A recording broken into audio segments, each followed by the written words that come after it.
It's the Bob and Tom Show. Here at the Bob and Tom Show, we're proud to present the greatest Christmas music offer ever. It's the O.J. Simpson Christmas album, featuring the O.J. Simpson singers. O.J. the handsome halfback had a very shiny knife. And if you ever saw it, you'd be fearing for your life. It's the O.J. Simpson Christmas album, with special guest prosecuting attorney Marcia Clark. It's beginning to look a lot like murder everywhere we look. The O.J. Simpson Christmas album.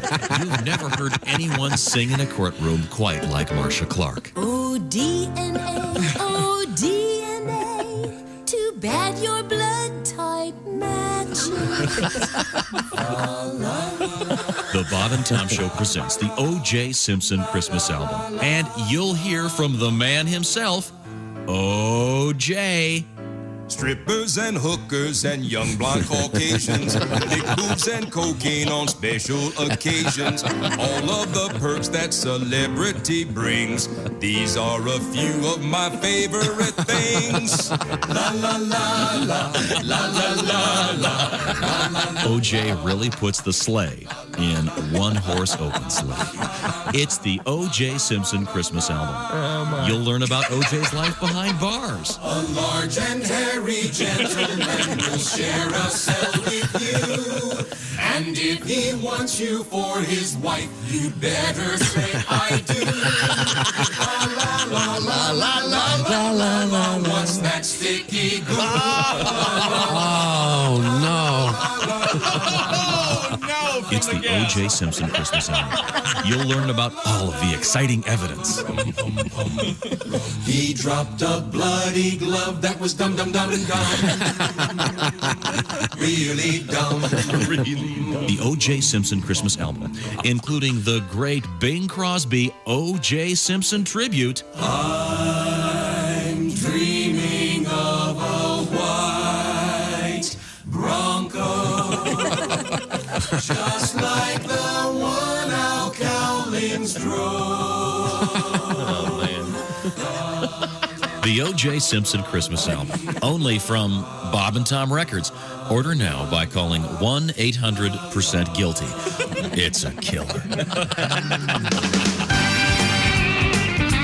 Yes, if you're still looking for that stocking stuffer, we recommend. A stocking?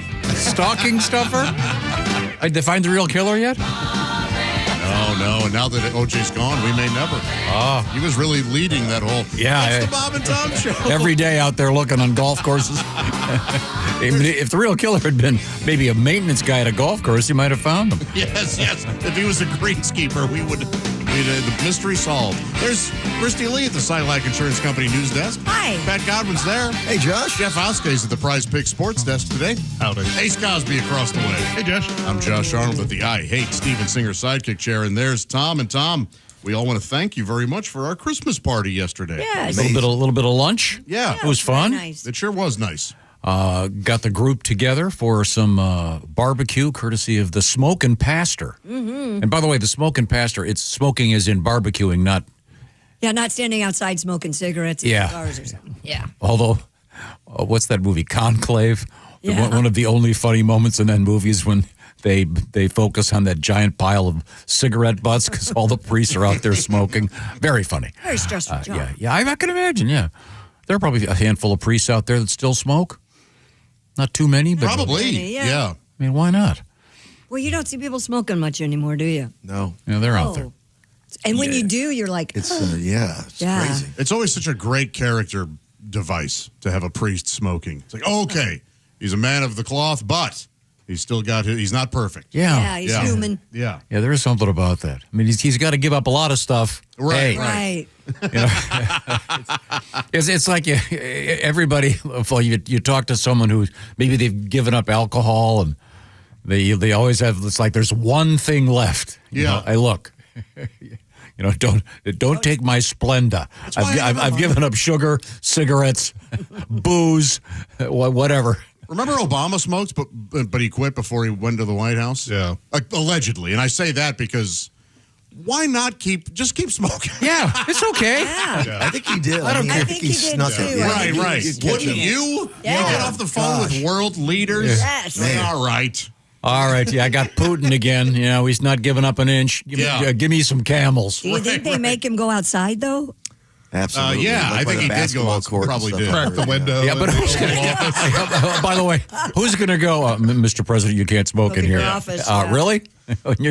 I know. I guess Trump loves McDonald's. It's like, you get off the phone with Putin.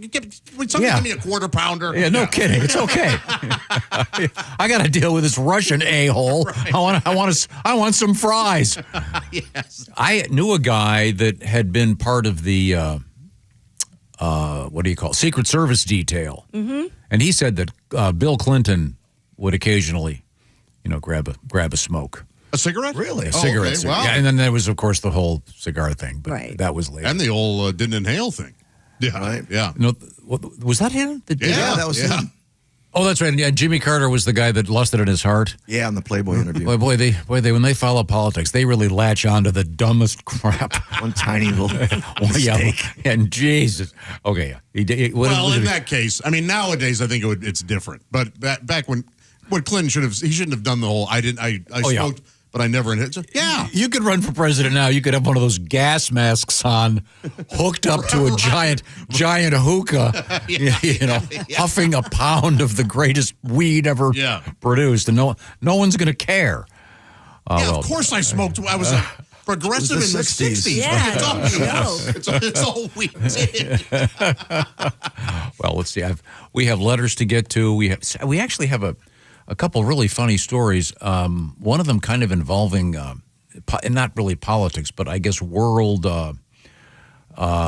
events involving spy work and some of the tools that were used by spies. Oh. Real spies. In the world of espionage. In the world of espionage. And one of them, I can give you a little hint, one of them involves a fake body part. Interesting. Which is kind of interesting. Yeah. Wait till you hear what it is. Also, we have a couple controversies in the world of Christmas trees. Oh, and got ours done yesterday. Finally. Oh, nice. It's all up and ready to go. Trimmed? Yep. Oh, very Girls are still home. They're leaving today, so we got it all. I asked them if they wanted their ornaments because, I have them all labeled from every year that they got one. I can box these up and you can take them. No, Mom. We have to always do it this way. So. Oh, yeah. Yeah. We'll keep them on the tree. Absolutely. Josh, this one will interest you. It's a cat-proof Christmas tree. Yeah. Oh, okay. Does Gravy get into the tree? No, she likes to sleep under it.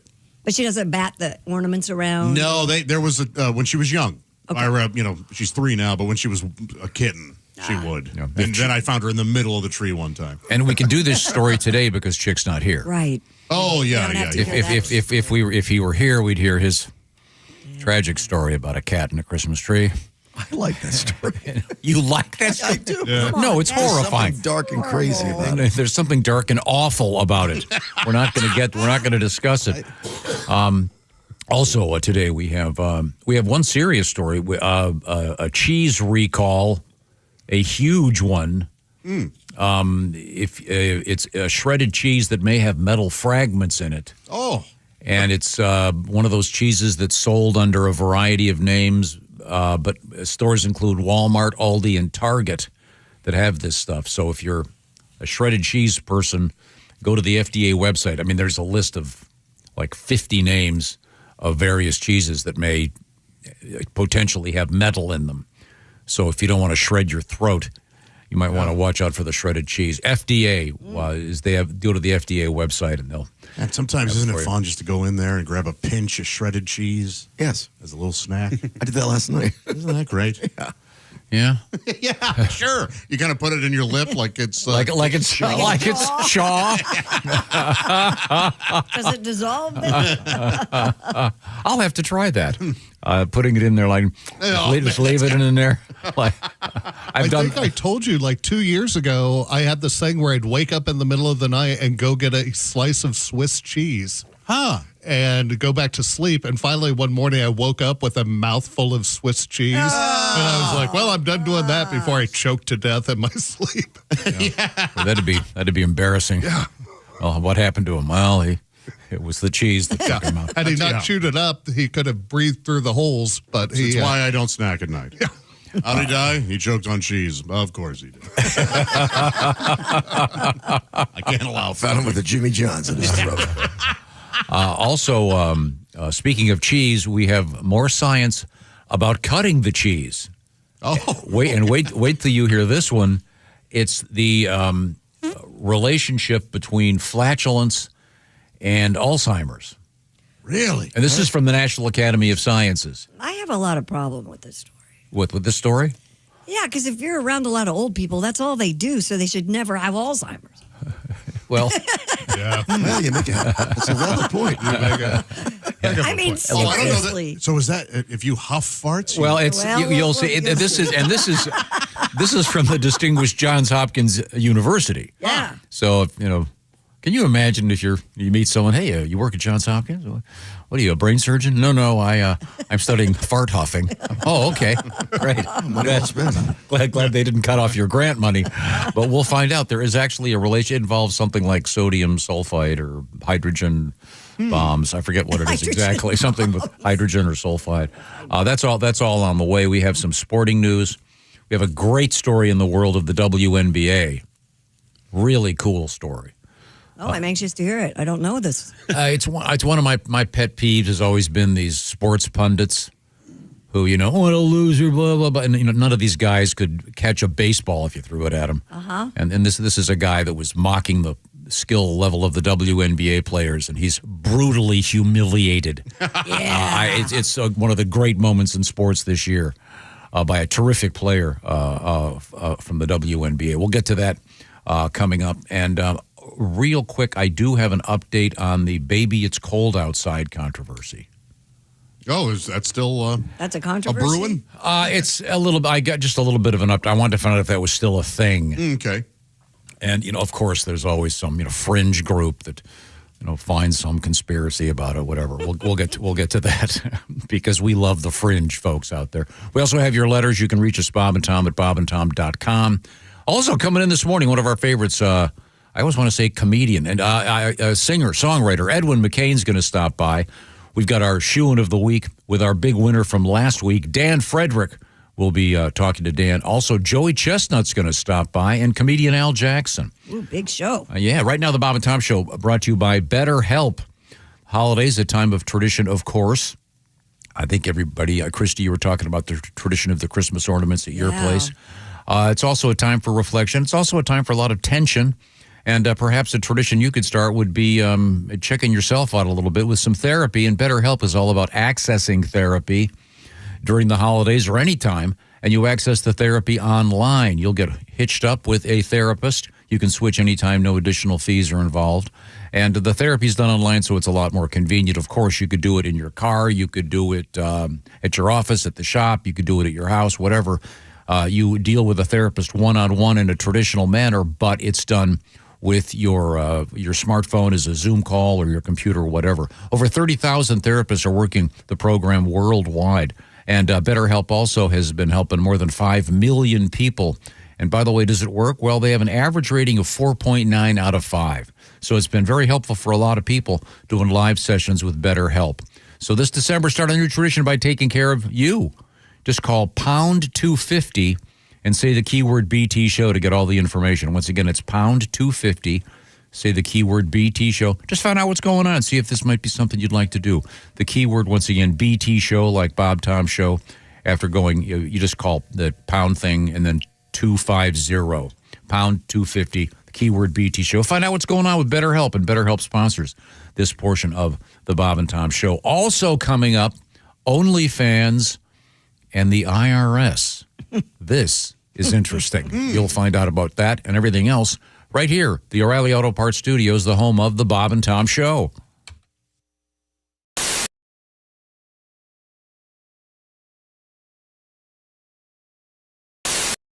Hi, Christy Lee here. Anybody want a date? December 7th. That's the deadline date for the current Medicare open enrollment period. The Indiana State Health Assistance Program, better known as SHIP, can answer all your questions at 1-800-452-4800. You can also just search Facebook with the words Indiana Ship. This is Duke Tomato and the Power Trio. Yeah, water. And we've got the brass to mouth horns and the lovely Steven Singer singers. And I believe we have a special presentation coming up. I'm not. No one's telling me anything. All right. Duke. Thank you very much, Duke. Yes, Sounding thank great, you. Gentlemen. What's going on in sports, chick? This is weird. I kind of like it. I think we have a special guest. Nice. Wait a minute! I think we have a very special unannounced guest, and I'm just beyond consolation that What? Tom's going to miss this. I don't know. Did you see? I saw something. Saw something. What's going on? It was like the I Finn thought I and saw Jo- fan. Well, who could this be? Ladies and gentlemen, Dick Mango. Yeah. So nice to be here. Thank you very much. Dick Mango in the house. Mr. Mango. Oh, man. Man, I feel like I'm channeling the king. Oh, okay. Good. Oh my God. I'd like to introduce the band, but I don't know their names. That's all right, Dick. No problem. I got this young elf next to me, Mr. Duke. Oh, it's Dr. Duke, excuse me. Wait for it to come around. Wait for it to come around. Here comes the top of the form then. Here it comes. I think it's Hatfield's coming right here. Oh. Get it out. Right now. 5, 6, 7. Have a blue Christmas without you. I'll be so blue. Just thinking about you. Oh, man. Decorations of green on that big Christmas tree. Won't be the same since you went here with me. Oh, all those blue snowflakes. I could see them fall. Yeah. And then those red hot memories. Us two balling. You'll be doing all right with your Christmas wife. But I'll have a blue. Now, you probably can't imagine yours truly, Dick Mango, being blue at Christmas time. Oh, no. Because I'm never going to be alone on Christmas with a... But I am alone on Christmas. Sorry. Which is it? You know, when you see those red and green balls on that Christmas tree, you're thinking about the blue balls hanging on me. Because I'm alone. Yeah. You know, bitch left me for a mall Santa Claus. Of course, they had a new F-150 from Ford. Oh. I can see the appeal. But, I'm just going to pause while wait for the music. Sure. Yeah, gotta wait for it. Vamp, Dick, vamp. You'll be doing all right. You'll be doing all right. With your Christmas wife. Oh, God. But I'll have a blue Christmas. That's right, ladies and gentlemen. Dick Mango. Very nice. Oh, boy. Your stocking is hung, and so, of course, so am I, like a donkey. Like a donkey in a live major nativity. So. All right. Good night. Thank you for joining us. All right, Dick. Oh, what a shame that Tom missed that. Yeah, He's going to be very. Oh, boy. He's He gonna be loves Dick very Mango. upset. He's does. his biggest fan. He is a big fan. I didn't know Dick Mango was so good at accents. My goodness, that Elvis was killer. Well, you channel the king. It's going to come through, isn't it? Boy, oh, boy. When you become a Bob and Tom VIP member, you get more and less. Wait, what? Which one? Which one is it? More or less? It's both. VIP members get more stuff to hear and less commercials to not hear. So Bob and Tom VIP is a good deal? Yeah, more or less. Hey, looking for the link to sync with Bob and Tom VIP? Yeah? It's right there at bobandtom.com.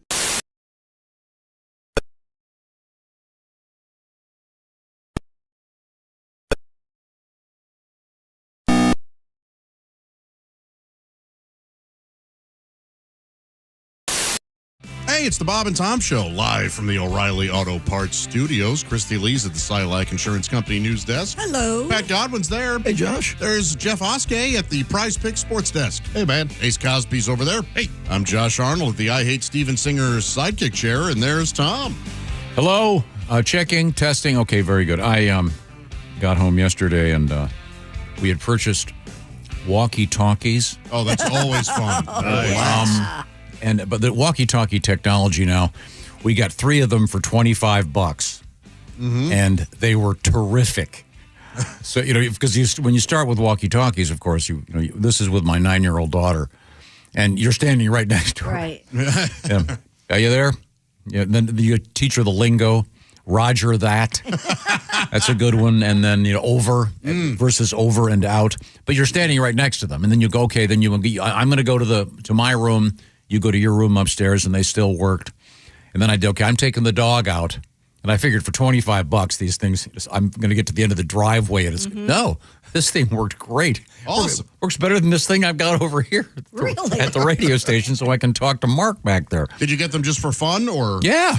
Oh, nice. They were cool. There's so much. Remember when you first got it, you were a kid? Oh, we lost our mind. Yeah. Incredible. And after, of course, you've got nothing to talk about. But it's, I'm upstairs. Are you there? So, if I start doing Roger this, Roger that, and it does seem kind of silly to explain, well, how come you say that? Who's Roger? No. This is. And at one point I say, okay, what's your 1020? And then she comes around the corner. Instead of doing it she walks around the corner. Dad, what's the 1020? Well, it was where you were standing a few minutes ago. So anyway. When I was young, we had walkie-talkies and we loved them. And although Santa would bring us gifts every year, our parents would also get us gifts. Sure. Yeah. And so one year, they would always wrap them the night before Christmas. So one year, we took some duct tape. We duct taped down the button on the walkie-talkie, the talk button, and then duct taped it to the underside of the table where they would wrap the presents. Ooh. And we went up and we were in our, we had to go to bed Sure. because Santa's coming, and we were up there listening to what we were getting from our parents that year until we hit a button and a squeal went out throughout the house and tipped them off. And that was a less than fun Christmas Eve. Were they describing what they were giving you? Oh, yeah. They're like, oh, Jeff's going to love this remote control car we got him. And I'm like, woo! Did they take it all back? No, they did let us keep it. When we first got the walkie-talkies, you get them charged and everything, and then there's a bunch of different channels, and so you go. I first go to channel 4. Go to channel 4 on yours, so you're both on the same channel. So and immediately, some guy, I don't know where he was, but cursing up a storm. No Are you way. serious? Yeah. You pick up some random, who knows what it was. I don't know if it's picking up CB radios or if it's some baby monitor. Yeah, some construction guy. And we had that baby monitor thing. Yeah. Where our baby monitor would pick stuff up that was pretty funny. Yeah, ours would. And then in my old house, when my girls were really little, was built. I know this sounds crazy. My old house was made of poured concrete. Literally. The guy that had built it in 1932 was a concrete contractor, whatever. So the walls, they were impenetrable. So we bought one of those high-end things where you could put the camera in the crib for the baby. Oh, yeah. From the Paranoid Company. Yeah. And it didn't work because of the walls of you've been in my old house. Oh, yeah. So then we went out and bought the cheapest one, the one that's like $30. Right. worked like a charm.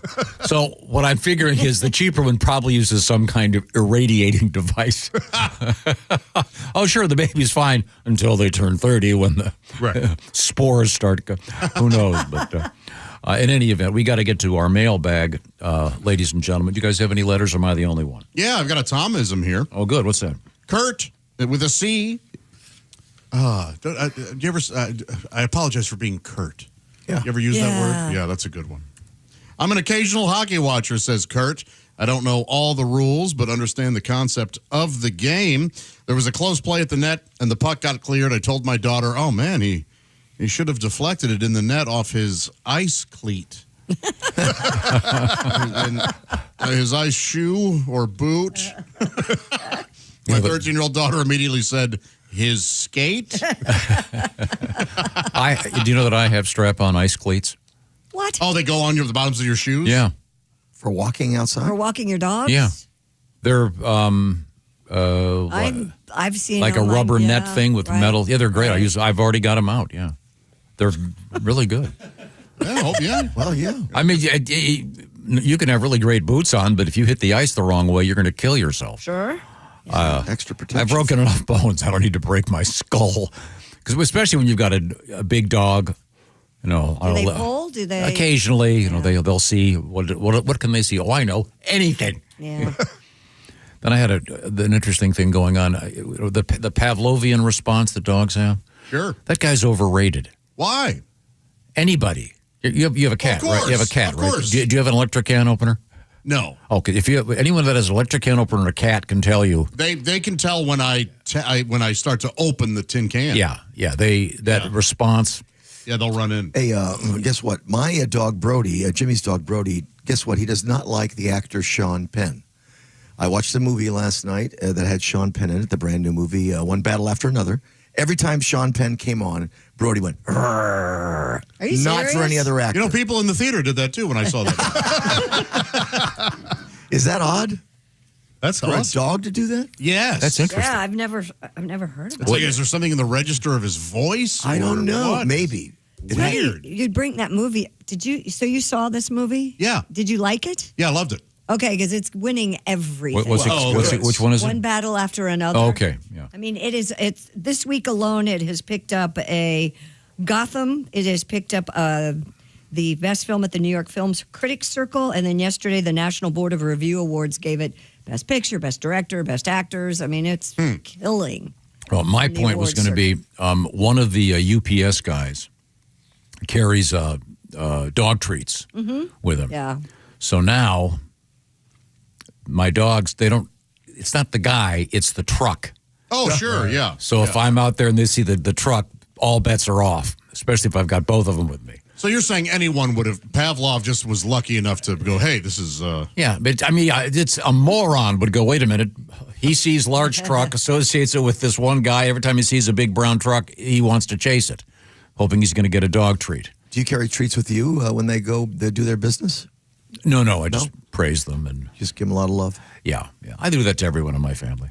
Do you really? Oh, that's a good poop. You do that to me when I go down the hall. Sweetie. Yeah, we have a system here. We have. We could use that around here. Yeah. Grade it like. Yeah. The Russian only gave her a 7, like a skating tournament. This is a request, Pat. Kind of an odd one too. As you know, we have rules about the Christmas songs. We don't play them till after Thanksgiving. We pretty much stuck to that, and now we're okay to play Christmas songs. Yep. But this one is kind of a Christmas song, but not really, and it's based on a very unusual story. But our request comes to us from CJ in Bloomington. I'm not sure if this is the Illinois Bloomingtons or the Indiana Bloomingtons. Sorry to bother you guys at work. Then Perrin just said that to make Josh mad. I want to request one of my favorite Pat Godwin songs. It's not really about Christmas, but it has a Christmas vibe. And now, before you can play the song, I've got to read to you the setup on this, which comes to us from the distinguished newspaper, the Columbus Dispatch. Headline, Ohio attorney suspended over pooping in a Pringles can. Oh, this absolutely has a Christmas vibe. Sure, yeah. An attorney who was disciplined for quite literally pooping in a Pringles can has had his law license reinstated. In November of 2021, surveillance cameras recorded criminal defense attorney Jack Blakesley dropping a poop-filled Pringles can into the parking lot of a crime victim advocacy center. So I don't know what this guy's beef was, or if there was one, but he was disciplined and lost his license to practice there for a while after serving, I believe it was a 6-month sanctioning period. What an unusual thing. And we were always kind of marveling at the skill level it would take to actually effectively defecate into a Pringles can. No, I think it's fairly easy. You think so? Yeah, you've always thought it was difficult. I think that mouth is wide enough. You I just agree. Put it under there. And, Yeah, that's goes right in. Yeah. Well, I don't know. It's kind of like You have to hold it real close. Yeah, it's got like right? it's like a yoga position. Yeah. Oh yeah. Or do you hover? Do you place it in the ground, hover above, and do the 30 seconds over Tokyo thing? I can do it this morning if you want me to. Just to prove how easy it is. I've got a Pringles can right there. And we later learned that, sadly, one of our listeners explained this to us. There is a Pringles trick, which is to defecate into a Pringles can. Just let me finish, and then you put 2 or 3 inches of Pringles back in the can. That is a horrible trick. And you'll leave it in the office somewhere. What a monster. Yeah. I'm not going to do it. I'm just saying one of our listeners pointed. So in any event, that is an actual genuine news story. I don't know what this guy was so mad about, but and then he said something like he had deposited these Pringles cans in several spots. This wasn't a one-off. He did it a few. Well, it was a serial shatter. Yeah, yes. The mad shatter, if you will. And Pat, you wrote a nice song about this. He ate the Pringles, they're almost gone now. The lid is off, he's in the John now. Oh, this lawyer's nuts, flashing his butt, pooping in an empty Pringles can. He crapped in the can, chips on top. He threw it out, grabbed a mop. Oh, he's out on bail. Should spend a night in jail for pooping in an empty Pringles can. Oh, in the prison he can build a defense. He will say that he's just farting brown. The judge says, "Are you crazy?" He says, "No, man. I poop in Pringles cans all over town. Pringles, not Kringles." Because Kris Kringle threw me out. Oh, sure. Christmas time. License suspended. That dude is scary. Now he's got Pringleberries. Oh, next time you're at Los, dropping a deuce, don't poop in an empty Pringles can.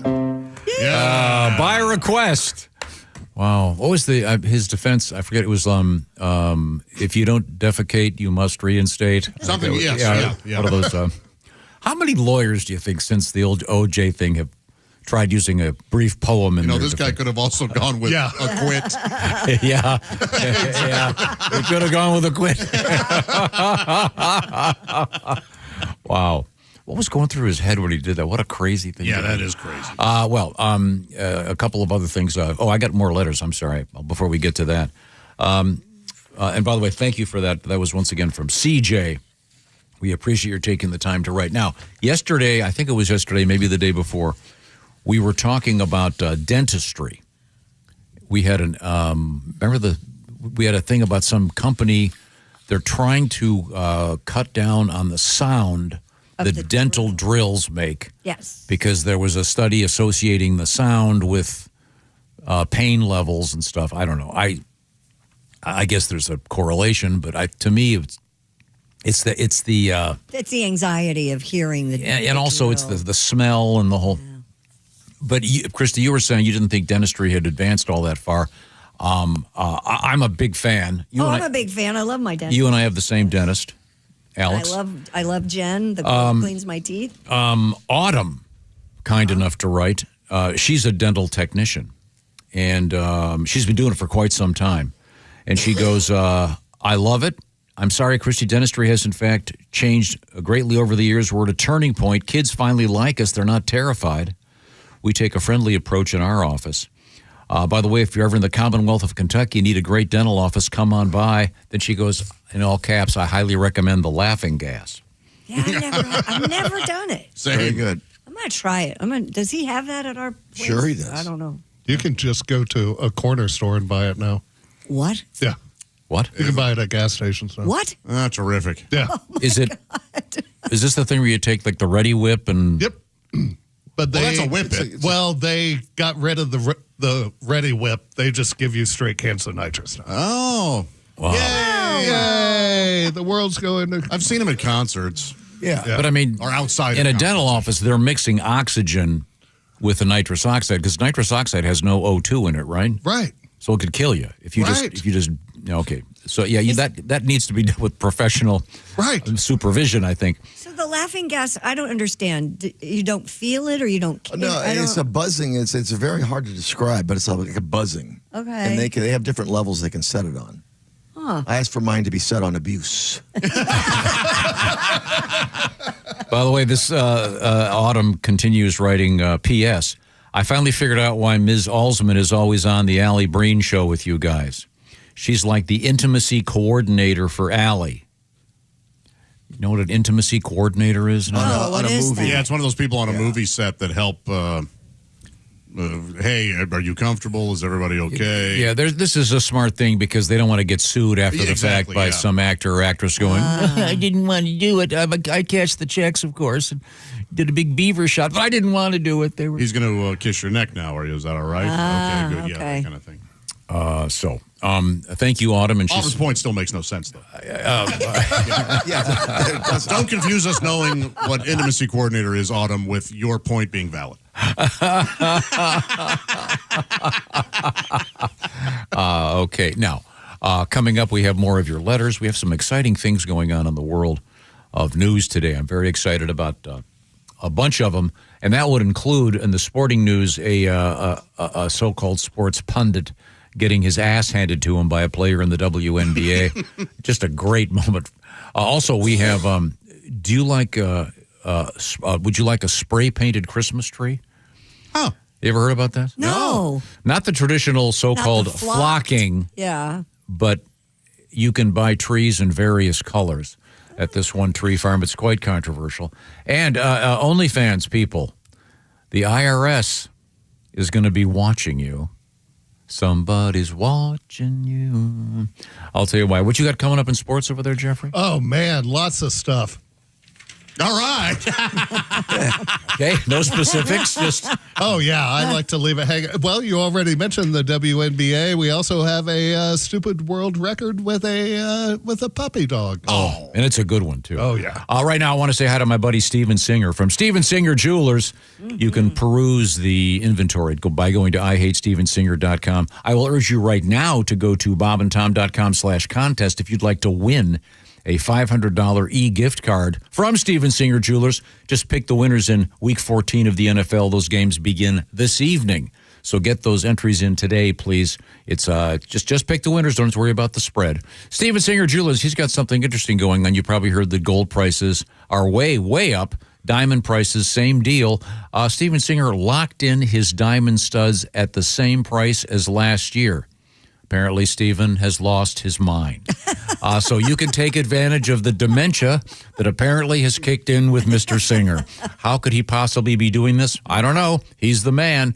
He's got those Anita diamond stud earrings starting at just $298. And, of course, they go up and up and up in size. Say you got a pair last year, you want to get some bigger ones. You get the full value of the ones you got last year. Who does that? Also, Steven Singer famous for free shipping and fast shipping.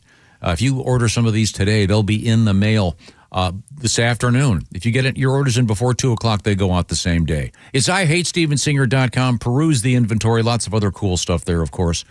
And there's that special bracelet. Do you have yours on today, Kristen? No, the At Last bracelet. I do not have it on. That's today. a beauty. I stole it. And then coming up in the news, by the way, swallowing jewelry in the news, not advisable. And I don't want to be the cop that, well, you'll find out. Once again, online, go to IHateStevenSinger.com, get all the details and see what's happening. Coming up, we have a world record, of course. We also have flatulence. Flatulence and in the news from the Johns Hopkins Medical School. We'll find out what they're all talking about from the O'Reilly Auto Parts Studios. This is the Bob and Tom Show. This portion of the Bob and Tom Show brought to you by Java House, the official coffee and refreshments of the Bob and Tom Show. Win coffee for your office for a year. Visit bobandtom.com to find out how.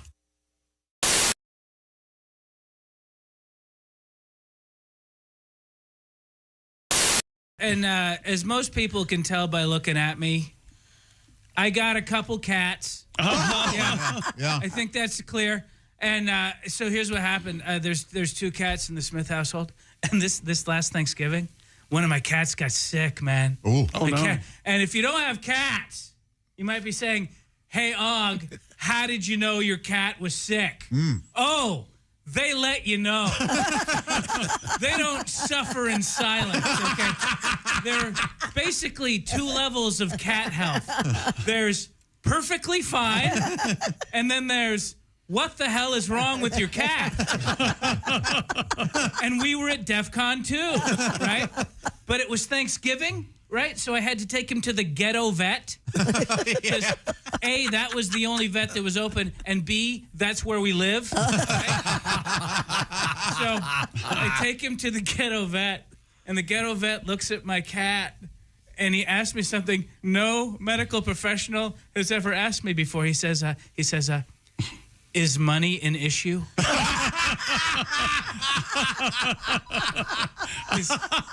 Is money an issue? Well, let's see here, Doc.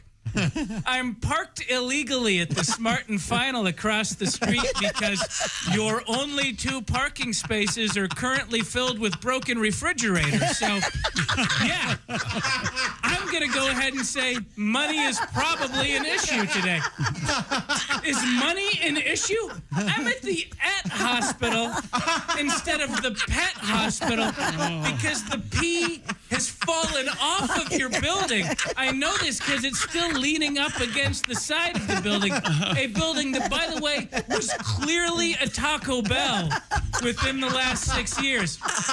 So, yeah, I'm going to go ahead and say money is probably an issue today.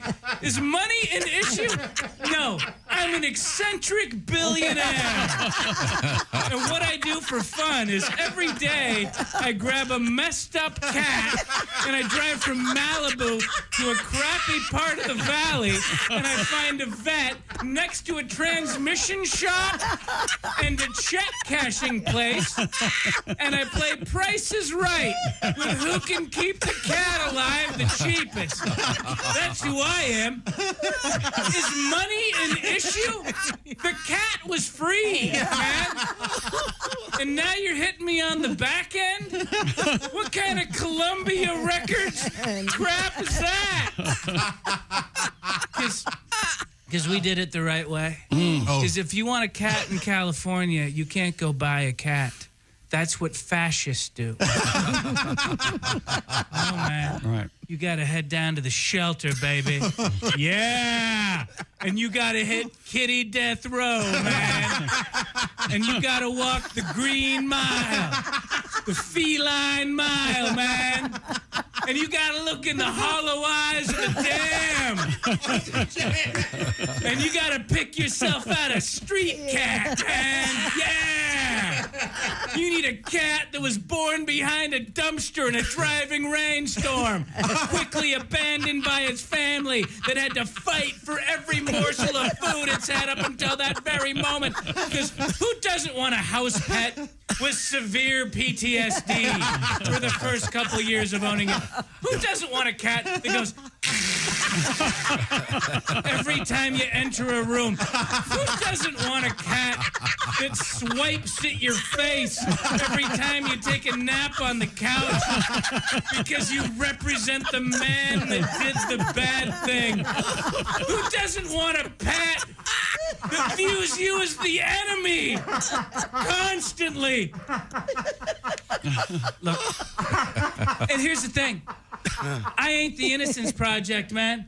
I didn't walk into the shelter with a DNA swab that proved my cat's innocence. No.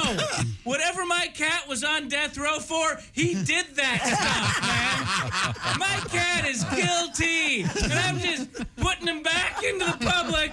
No rehabilitation. And how do I know that's even a cat? I saw this movie where these people adopted what they thought was a kid, and it turned out to be like a 30-year-old Serbian woman. Right?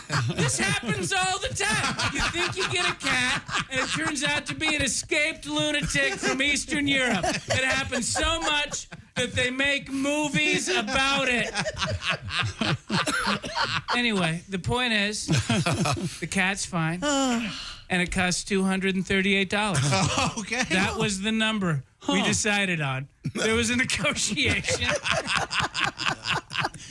You got a flight. Yeah, I think so too. I think 238 is a steal. Yeah, it'd be pretty good. Yeah. Hey, chick, what are you doing?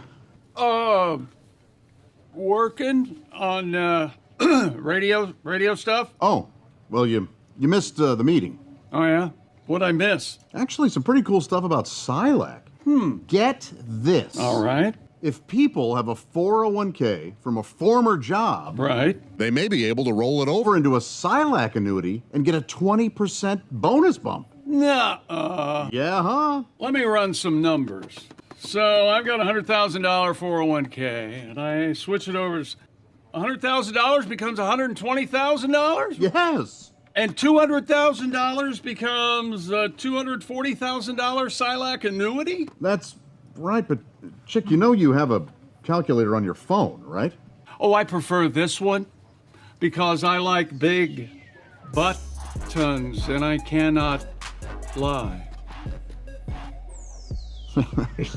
Get your butt over to SilacINS.com for more info on the 20% Silac annuity bonus.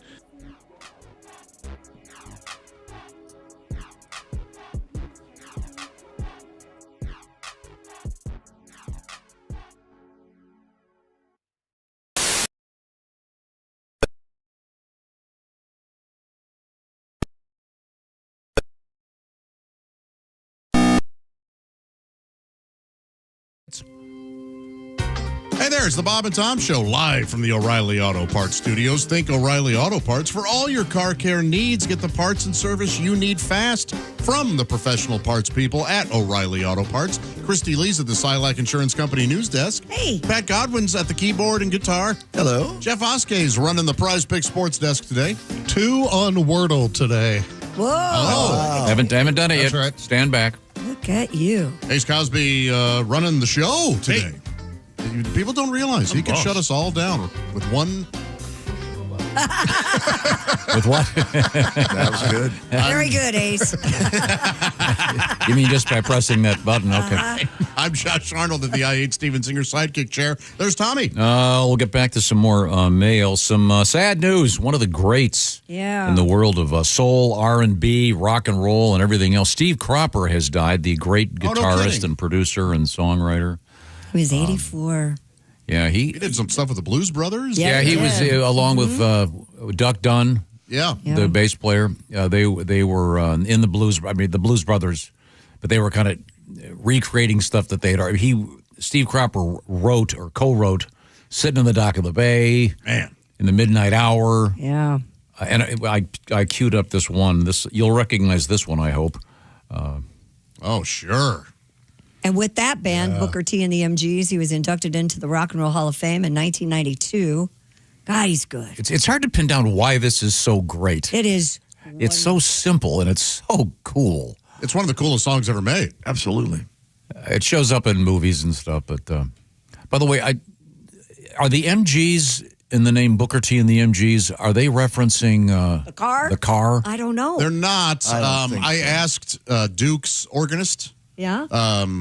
The late great keyboard player for Duke Tomato, and he told me, and I cannot James? remember what the MG stands for. Let's look it up. Because I asked Duke, and he goes, "Oh, you got to ask."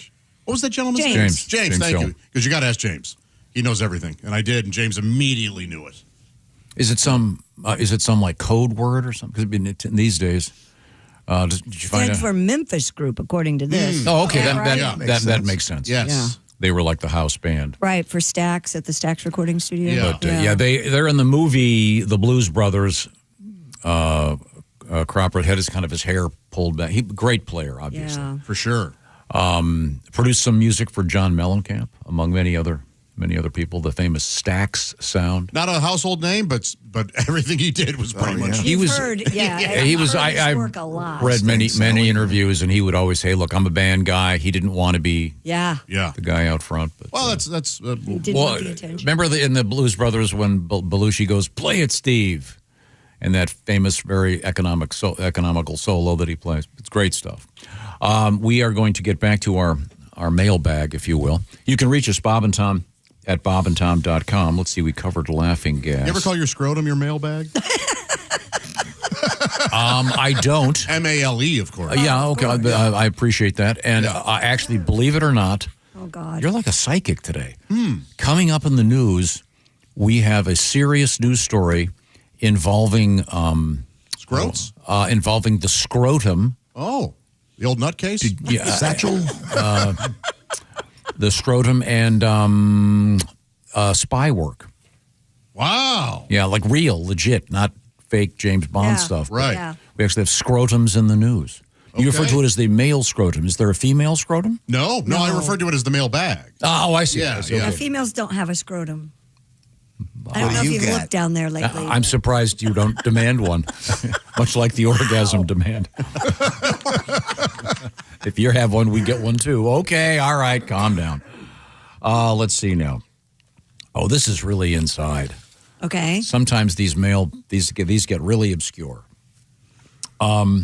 This is from Clint. Mm-hmm. He writes from the Journal of... Now, women have that. Thank you. That's very helpful. And it's not as hard to find as you think. You're exactly right. Yes. You'll notice this is a very short letter. Okay. You'll notice that. Okay. From the Journal of Josh's Loathe of Listener email. This is from Clint, as I mentioned. He writes, the entire letter is as follows. Today I enjoyed a nice little piece of chocolate cake on my dusty little plate. Now, Raymond Carver-esque in its efficiency. That's referencing a moment on the show. I don't think we can really can't recreate it, but referencing a moment on the program.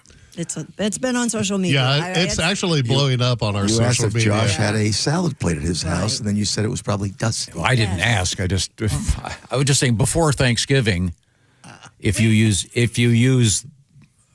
we have these regular, whatever you call it, every day. Oh yeah, I asked what you call that, and Tom said dusty. Dusty. Right? Yeah. What do you call those small plates? Small salad plates. At your house, yes. We can't recreate the moment. Yeah, you did. We have what do you just They're regular dinner plates and salad plates. But we have these giant plates that we use once a year at Thanksgiving. The charger or the changers or chargers. But every year I always you can't even use the plate on the plate. You put it on top. But you can't use they've been sitting for a year, so you got to put them in the dishwasher. Right. And to put them in the dishwasher, you've got to raise the top thing because they're so huge. You know what I'm saying? Yeah. They won't fit in a normal anyway. Yes. So that's how we got the dusty dishes. I wanted to do a real quick update.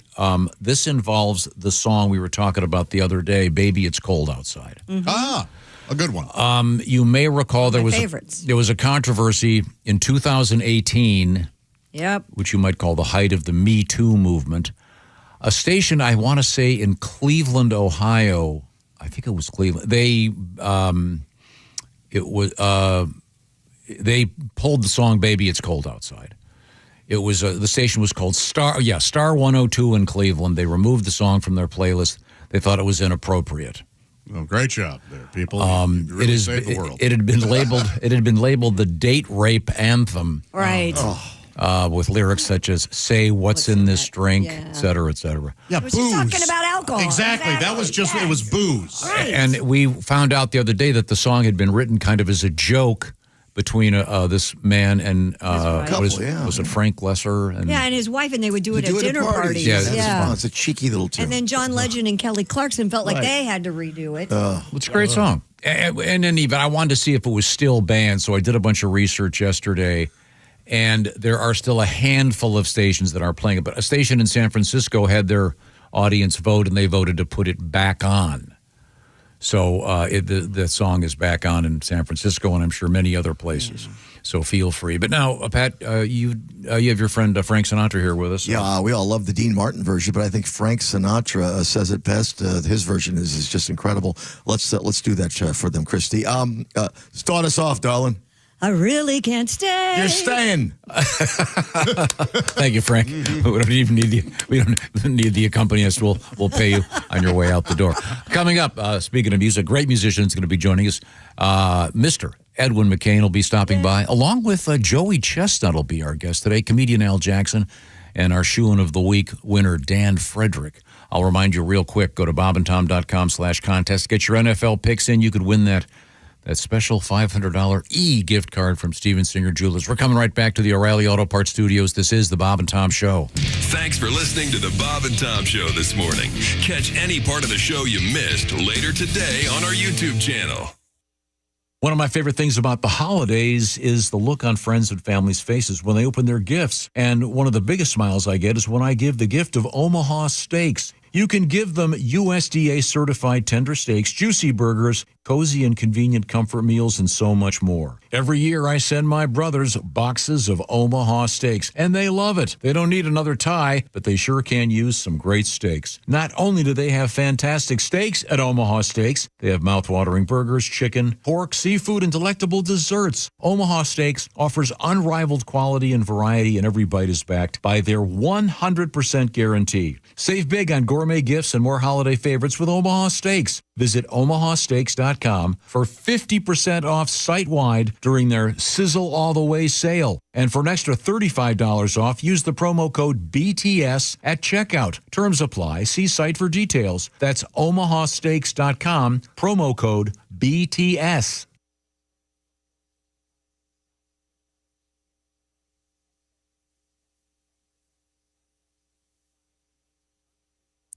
WFBQ Indianapolis, an iHeart radio station. Q95, guaranteed human. Q95 traffic.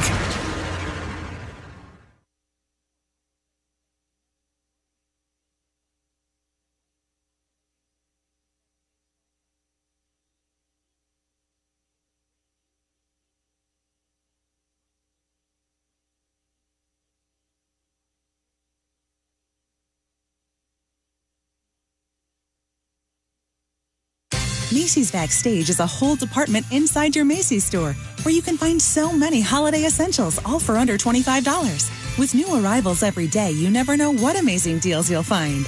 Don't wait. Find a location at macy'sbackstage.com. Hello, Indianapolis. There's a brand new free TV station in town with multiple channels of great entertainment. It's Channel 51, where you can watch everything from Bugs Bunny to Bonanza, Martin to Maverick, and much more. Channel 51 is the new free TV station for everyone. If you watch TV with an antenna, just hit your rescan button to find us. Don't have a TV antenna? Get one and enjoy so many new free TV channels. Watch Channel 51. Channel 50 Wonderful.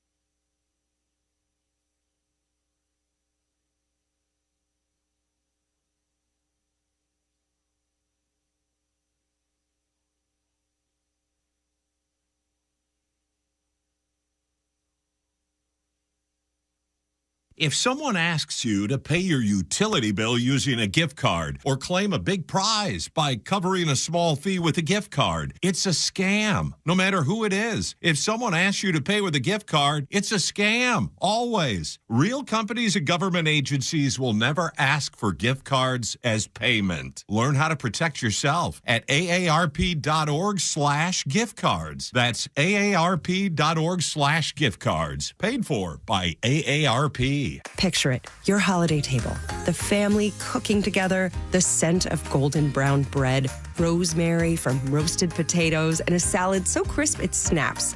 This season at Kroger, make the moments that matter possible with quality that's affordable in every aisle. Kroger, fresh for everyone. Right now, USDA Choice Boneless Beef Chuck Roast is on sale for only $6.99 a pound with your digital coupon. Limit 5. Kroger, fresh for everyone.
The only thing between you and your best self is the start button. This Cyber Monday, explore the world with Nordic Track. From the peaks of Peru to the streets of Paris, every workout moves you somewhere new with iFit trainers leading the way. The equipment's amazing, smooth, quiet, and those screens make it all feel real. Ready to start your next workout adventure with the #1 treadmill brand in the U.S.? Shop NordicTrack.com for Cyber Monday savings. Nordic Track. Train anywhere, explore everywhere. For the best in all family eye care needs, LancerEyeCare.com. 7 o'clock, Q95. It's the Bob and Tom Show. Here's Christy. Q95, Fox 59 weather. Mainly cloudy today. You might see some peaks of sunshine later. High 26. Cold overnight down to 10. And then partly cloudy and warming all the way up to 33 on Friday. Currently, we have 21 degrees. And then we got to worry about Saturday. A lot of action downtown, of course. Is it going to be pretty chilly again? It's not, I think it's up to 36 on Saturday, actually. I've never been colder than I was walking into that Colts game on Sunday. In fact, you may find my frozen testicles somewhere, just north of the field house. I'm sorry. I found them. They're boiling on my stovetop like giblets. Oh, good. Give them to the dogs. I want to say a special hello to the Indiana American Legion. What's the American Legion all about? Well, it's all about helping veterans, of course. And the Indiana American Legion, it's more than just a bar.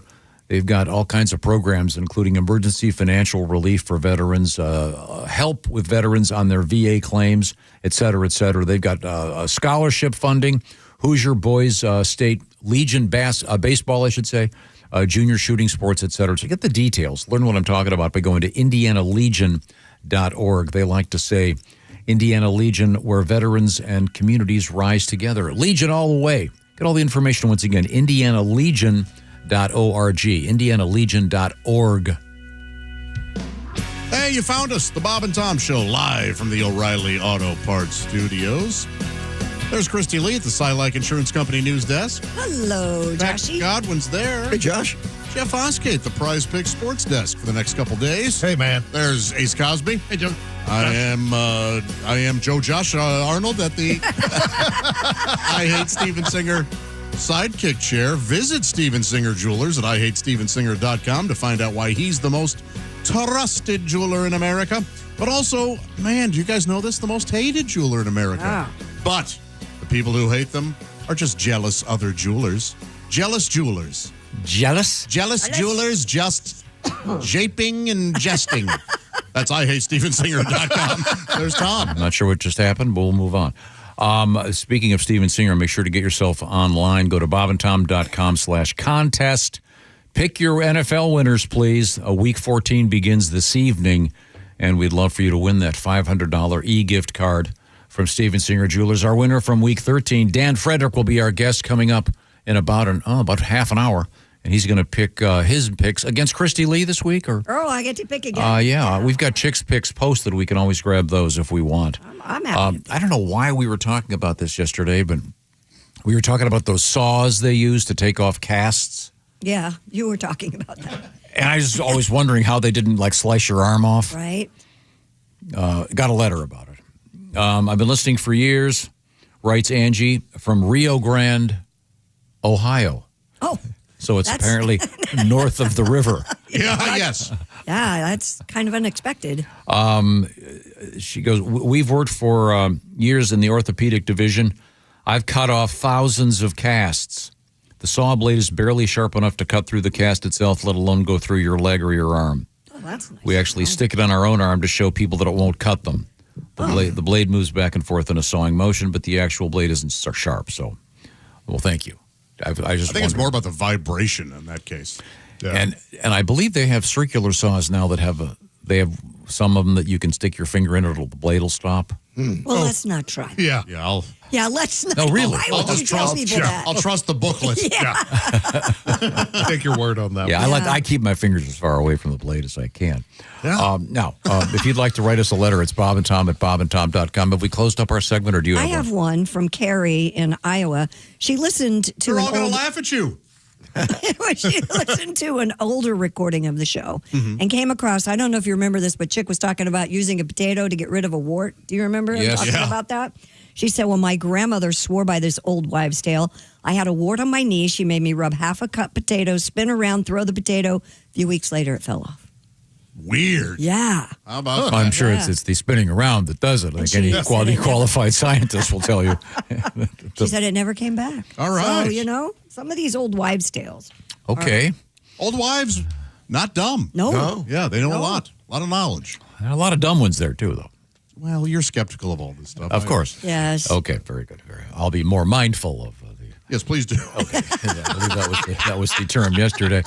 Also, we have some Christmas requests, but right now we'll check into the sports page with Jeffrey Oskey over there sitting in for Chick McGee. What's going on? Oh, you're going to love this. Los Angeles Sparks guard Sarah Ashley Barker took on an internet troll on the court in defense of the WNBA. All right. Okay. According to Al.com, the former Alabama star was half of a one-on-one game against a social media booster and internet troll identified as Anthony. Any idea what a social media booster is? It's influencer, I would assume. Yeah, it's the same. Huh. All right. It's some jackass that has no business having anyone read their material. Well, this jackass said, I really don't think there's a single WNBA player who can beat me in basketball.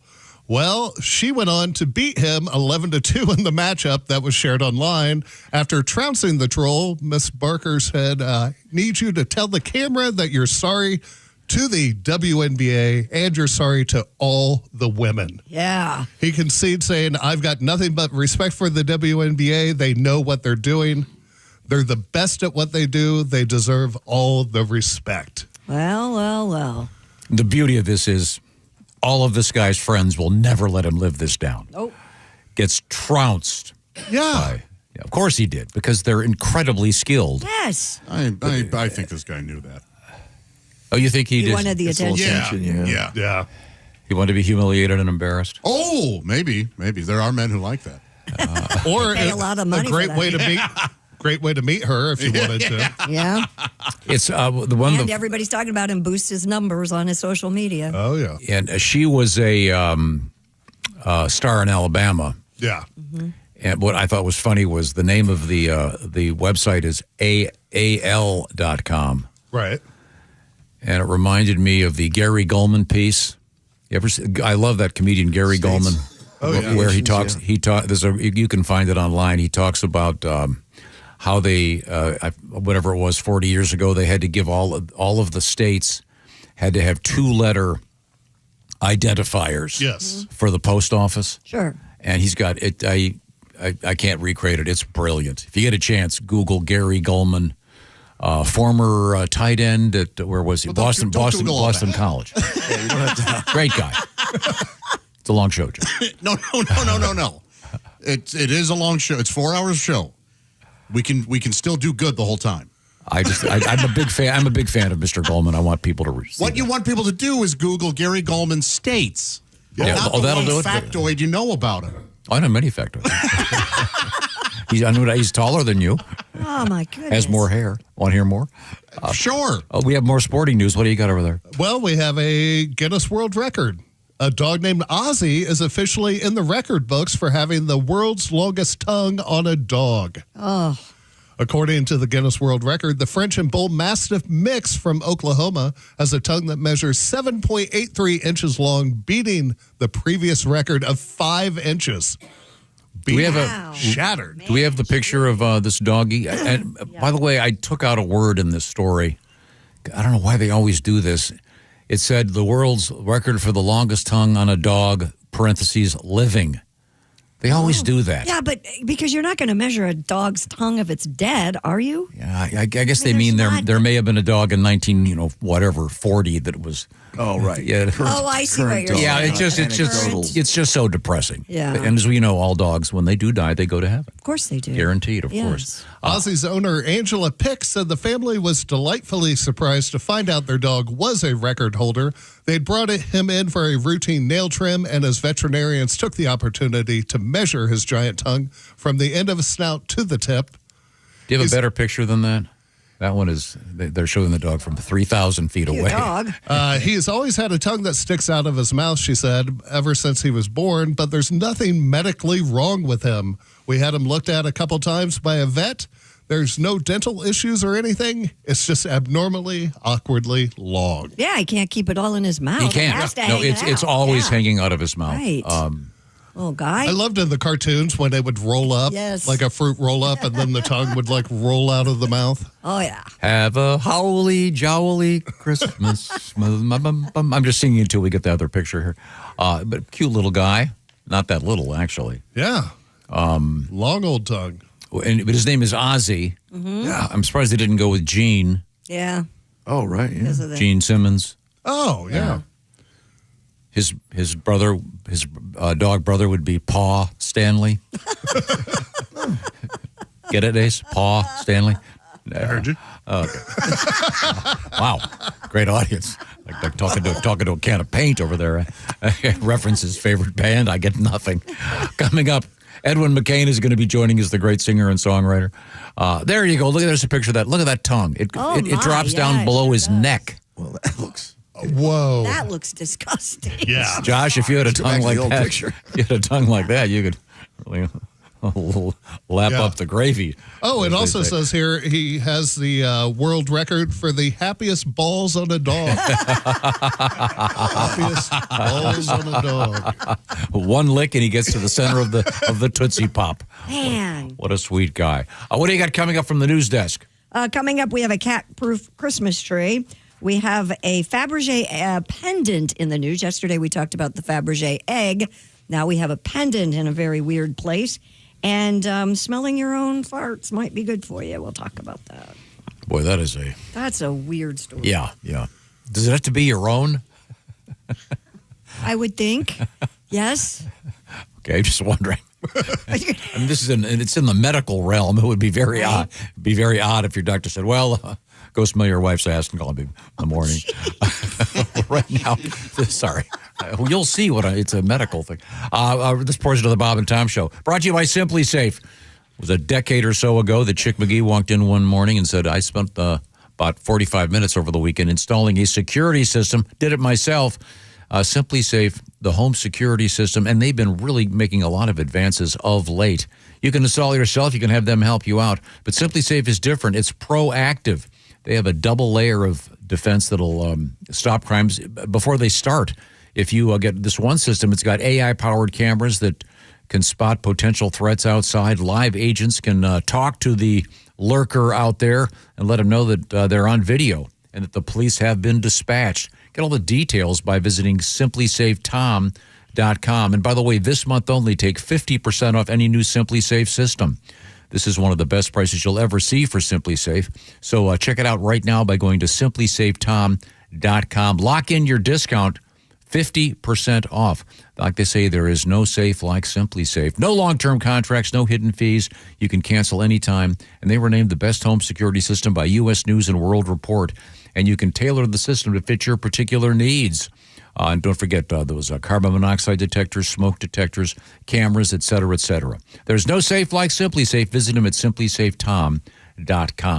Coming up, we also have, would you rather go to a concert or have intimate relations with your sweetie?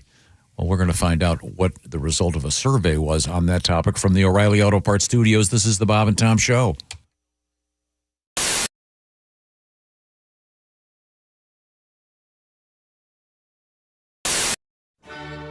Bob and Tom Show now presents Cliff Notes Theater. Condensed presentations of timeless classics. Today's story, Charles Dickens' A Christmas Carol. All right, you workers. It's Christmas. Now get back to work.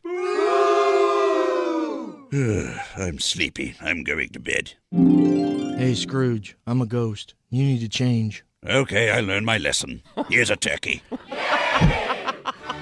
This has been Cliff Notes Theater. There you go.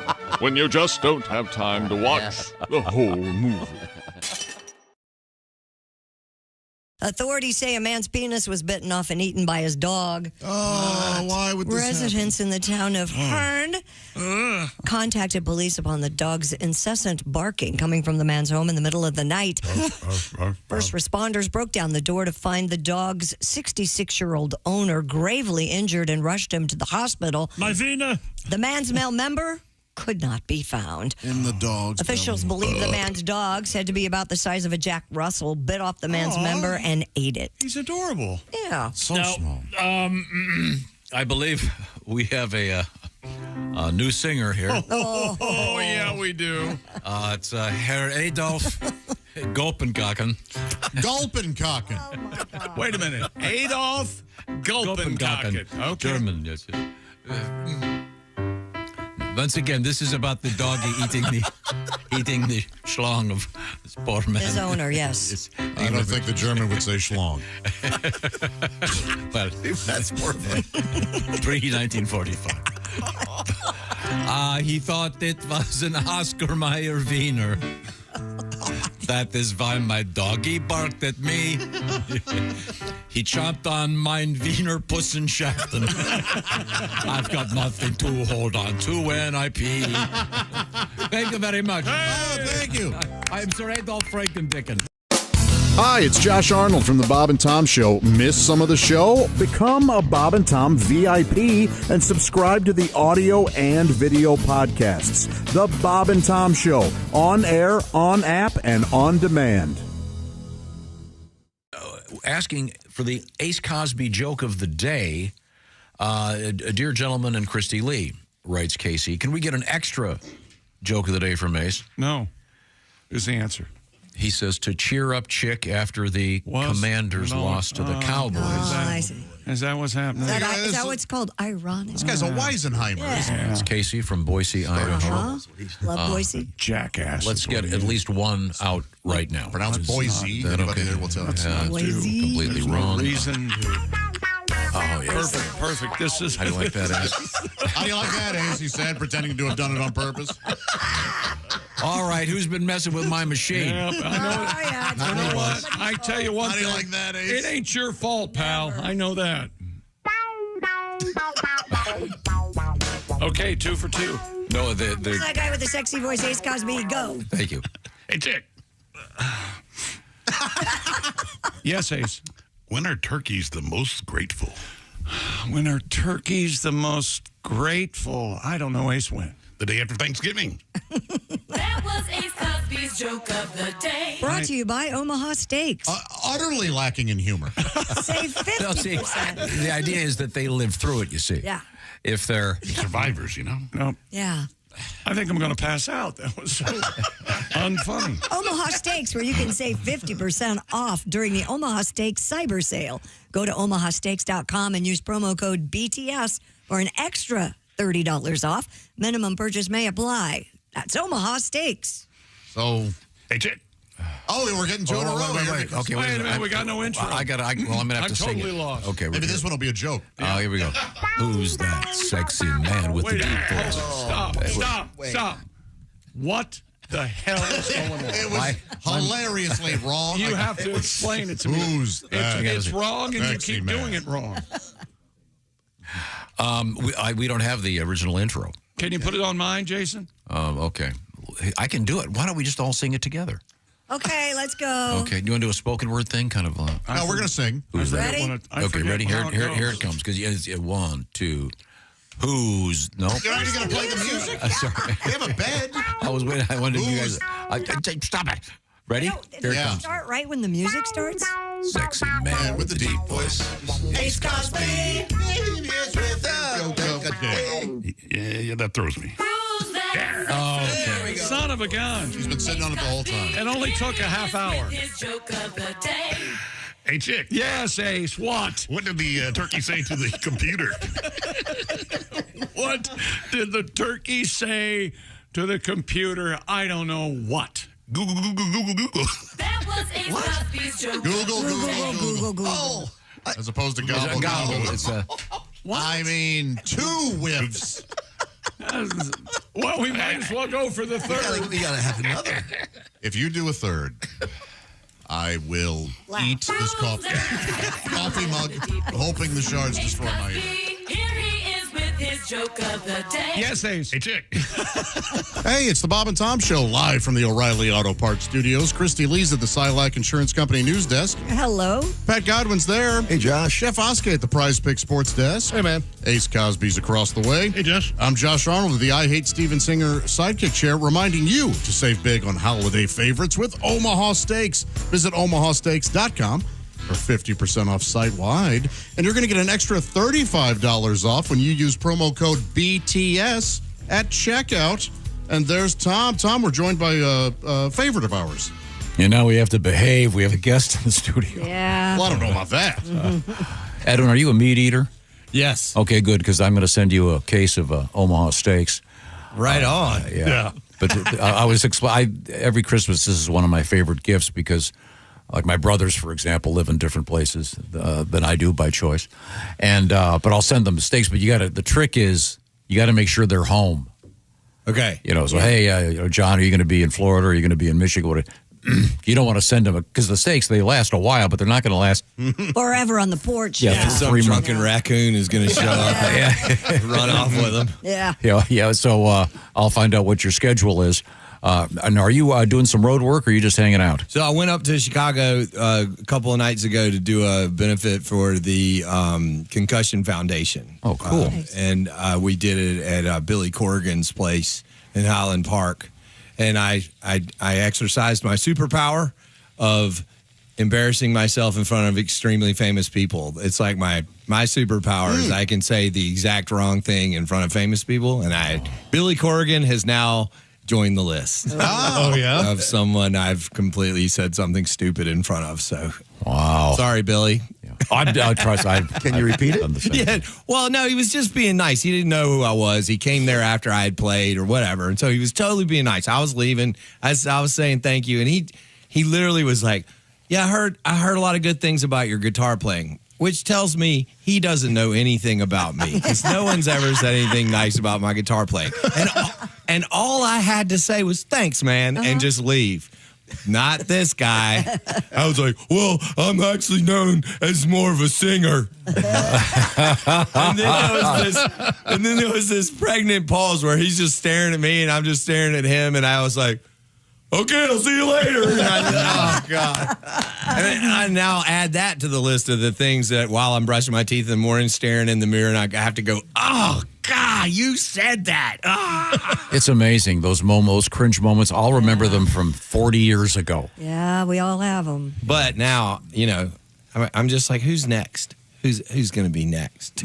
Somebody here in this room today, I feel, probably. Good. Yeah. We'll look forward to it. Edwin McCain is a distinguished singer-songwriter. If you're not familiar with his work, number one song a few years back, which is, I think, more than Billy Corrigan can say. No, it was probably, I think it was 3. It was 3 or 4. Yeah, well, who would know is my middle son because he doesn't let me get by with any fibbing. Oh, really? No.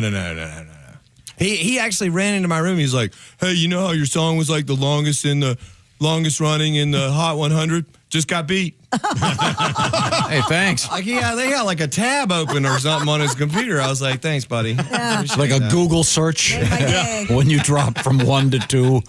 That's I'll Be, very famous song. Did Billy Corrigan and the Smashing Pumpkins have a number one? I'm sure. I imagine. I would have to say, like, without fear of contradiction, that he was probably as culturally significant as an artist in the 90s as anyone, right? And so he just came off of like a 3-night run at one of the opera houses in Chicago where they did 100 pieces 100-piece orchestra and opera, and they all of his music. That's cool. And it was sold out for 3 nights. I just read that. Yeah, if they don't have a number one, they at least have 15 no 2, kidding. 3s, and 4s. Yeah, right. I just read that the Smashing Pumpkins band name. I always thought it was, hey, that's funny from Halloween Smashing. Right. Apparently, he says no. He was over in England, and someone said, "Oh, that's a Smashing Pumpkin," which takes all the fun out of it. What? Corgan will occasionally take all the fun out of things. Oh, really? Yeah, I've seen plenty of interviews. Okay, really? I saw he's actually kind of experiencing a bit of a reckoning because he said that part of that, him sort of being prickly, was their inside joke and him kind of pulling an Andy Kaufman on people. But now he's got this reputation for being, and he's not really like this. He's a lovely, lovely guy. Oh, And good. But he's had to kind of backtrack that a little bit, and I totally get that because we used to do stupid stuff like that in our 20s. Like everybody in the band would give me a word that I had to work into an interview, and it would be ridiculous. Like I'd be but it couldn't be non sequitur. It had to go with the flow, and and if I didn't get their word in, I owed them $20. And so there were a lot of times where I'm sure people were like, "What is up with this guy? Why is he comparing his music to a washing machine?" And what is dildography? Why did he mention yogurt? What does dildography have to do with songwriting? The man, I was tearing up during his tune. And have we covered the sports page? Oh yeah, we're done. Okay, good. Let's move over to the news desk, the Silac Insurance News Desk with Christy Lee. See what's going on, then we'll get a song if we can out of Mr. McCain. What have you got over It's there? the holidays, and we're all gearing up for Christmas. We have a couple of Christmas stories for you today. If you have if you have a cat that's attacking your Christmas tree, there is a British company out there selling the so-called cat-proof Christmas tree. Argo's half tree only features the top half of an artificial Christmas tree, which the company said is perfect for keeping baubles, bows, and bells out of reach of curious crawling kids or your cat's playful paws. Now, we all know cats can jump into a tree, so I don't know how this is going to prevent the cat. It's just the upper half of the tree, Right. and then there's essentially a pole. Pole, yeah. They added that the 6-foot-tall tree also provides plenty of room to stack presents underneath. That'll look ridiculous. Yeah. Okay. So you could make one of these.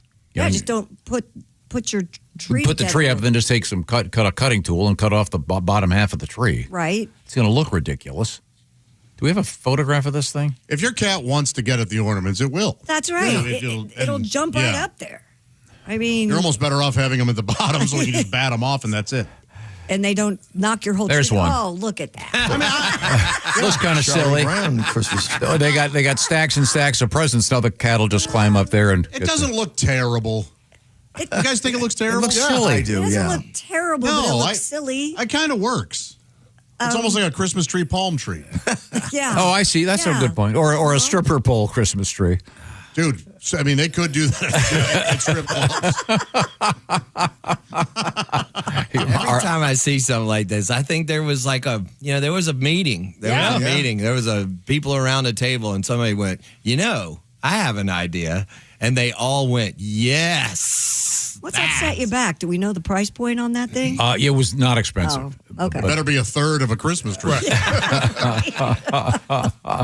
A Christmas tree farm in New Jersey is making news. They're under fire for spray painting fir trees.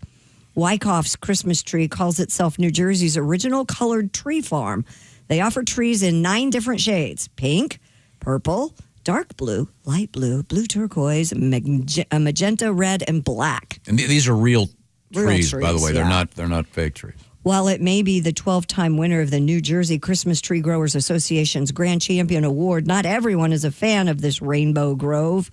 According to the New York Post, one social media user complained that the farm is spraying poison everywhere. Oh, yeah. Oh, Don't look at poison the that. trees we're going to cut down. Yeah. They're okay. There's the photograph. They're They're very odd looking. Come over here, Sizzleneck. I got blue, magenta, purple. I called this one Spruce Springsteen. He's from Jersey, God. I think they look cool. I do look kind of cool. I have to. I mean, if you do the I'm from Hoboken. I gave my tree a spray tan. if you do the themed Christmas tree deal. guess, It's perfect. Have you ever thought that your Christmas tree wasn't quite flammable enough? What is that? Flocking is the. Yeah, flocking is when you just spray that white stuff on it so it looks like snow. So what's the trick to that? Do you have to do that before you put the ornaments on it? I think so. Yeah. Otherwise, Or you're flocking your. Yeah, I know that's gone. So Yeah, you ever notice that? You know why? Yeah, Kind of just sucks. You know why tinsel is gone? Did you have a dog? it did. suck. yeah. If you have a dog and your dog eats tinsel, I have been there. Yeah. If your dog will eat the tinsel, and then about a day later, you're doing this surgical procedure where you're. My mother did your mother or your father spend hours putting those little icicles on the tree every year? My mom would My get mom furious if you didn't do them one at a time. Yes. And the little bubble lights. Oh yeah, I have those. They got to be the temperature of the sun. I have one of those night lights, the bubble light night light. I love it. Yeah, but I love it. If your dog eats the. Well, same thing is true. You want sidewalk chalk. Yeah. Your dog eats the sidewalk chalk, and then a couple days later, you've got these rainbow turds all over you.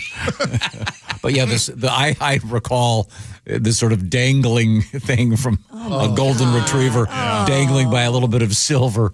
Oh. Yeah, we no longer do the. I don't know I haven't seen a tree with. I called them icicles. Yeah, we because did too, tinsel to me you could still wrap. You know that's. I haven't seen one I since think I was a kid. I think it's gone out of fashion. Yeah, I think so. The tinsel king of Hoboken. What happened? I don't have any more. How about popcorn string? Is that being done? I've anymore? never actually seen it. I have never seen that either. We did that. Actually, I take that back. We did it in elementary school once. Where Huge mistake. It was like all day we had to do it. And everybody they made us do it with cranberries, and you end up like with holes all in your hands. Yeah. You're using these giant sewing needles. The next year we ended up doing green and red construction paper strips. We had to glue in the rings. We did those. Yes. Hated yes. it. Oh, it was so monotonous. Very labor intensive. The chain. I love telling my children stories like this because they look at me like we were suffering abuse, you know, like they had us locked in a cave making popcorn. Oh, I wanted to do the popcorn thing. You did? That was, when I was a kid, we did it one time, and it was. Doesn't the popcorn fall apart? Yeah, it was. Yeah. It smelled awful, and it was just That starts rotting after day 4. Yeah. So Younger brother would eat one and get sick. now, are you doing? We have a real tree in the living room. Then we've got a bunch of fake ones in other places. But do you have a real tree or a fake one? Not anymore. So we had real trees for a while, and then one year my wife got this great idea that we should go out to our farm and cut a tree down and do it like super old school. Mm-hmm. Yeah. And then the tree the kids picked was a cedar tree. And I don't know if you've ever been around a cedar tree. You might as well just go over to a briar bush and cut down a briar bush because you're going to be cut up and bloody because cedar trees are gnarly. And the kids called that tree the big prick. Yeah, I did that. After that, we've had a fake tree ever since. I did that once, and it was freezing cold, and you have to lie down under the tree, and they give you a relatively dull saw. And what I didn't think of was all the stuff falling into my eyes from the tree. So, that saw's getting all gum up from the sap, and yeah, that's a one-time only. It was a fun family thing to do once. Yeah. But I still have real trees. I've been going to the same tree place for, 30 plus years, whatever. But I like having the real tree. Yeah. And then just before we go on our trip, the thing is crispy and ready to come down. And somebody takes it down for you while you're on vacation. That's a nice thing to have. I've taken it down on occasion. I have help. A little shade there. Yeah. Come on. I think next year we're going to do a real tree. My husband's real into that. And now we have a space we can put one. But it is a great family event. Yeah. But I'm sure now that I think about it, my youngest, they don't even remember it. They were so little. They were sitting on the snowmobile, freezing, while I'm on the ground. This is a great idea. This is a tradition we're going to do forever. But I like to support the tree farm. So if you're going to do that, I'm just saying, take your swimming goggles and and a face mask. An electric chainsaw. Oh, I mean, what else? What other goggles do I have? Safety goggles. Safety goggles. No, but then it's going to fly in from the sides. The swimming goggles, at least, to protect your eyes and put a face mask on. Wear your swimming goggles. You do you. You do you. Yeah. I mean, you're not going to look ridiculous with a face mask on and swimming goggles, lying down in the snow with a crappy saw that won't cut through as you're cursing. Why don't you bring your own saw? Yeah. I didn't think to. I thought that was part of the deal. Here's $200. Now you're going to drag me out there in a tractor to freeze to death. But I highly recommend it. It was fun. That sounds great. I don't want to. I want to encourage people to support all the Christmas tree farmers out of course. there. It's a fun thing, as opposed to the factory in Japan where there's a river full of some kind of toxic waste, so you can have a nice holiday pre-lit tree. Oh my gosh, I love my pre-lit tree. Okay, well, I'm just saying. I'm sure there's many kids out there that have an extra finger because. Yeah, but they're in Japan. We don't have to look at them. Yeah. That just helps the mitten makers. Do you suppose they wonder, like, what the hell they're doing in these factories in China? I don't know. Why are we doing this? I like to think there are TVs everywhere showing us enjoying the products they're making. How about the places where they make those adult toys? That's got to be. Hopefully they don't have children doing it. Hopefully. Yeah. Well, there's probably a direct correlation to how much they wonder to how many of those big nets on the outside of the building there are. Yeah, exactly. And we're doing the size 10 scrotums today. I'm not coming in. I told Monder I will not do the size 10s this year. That's on him. Okay, well, we have a guest in the studio who's very talented, but we're not letting him do anything. He's Edwin McCain. Are you touring at all this winter? I don't think so.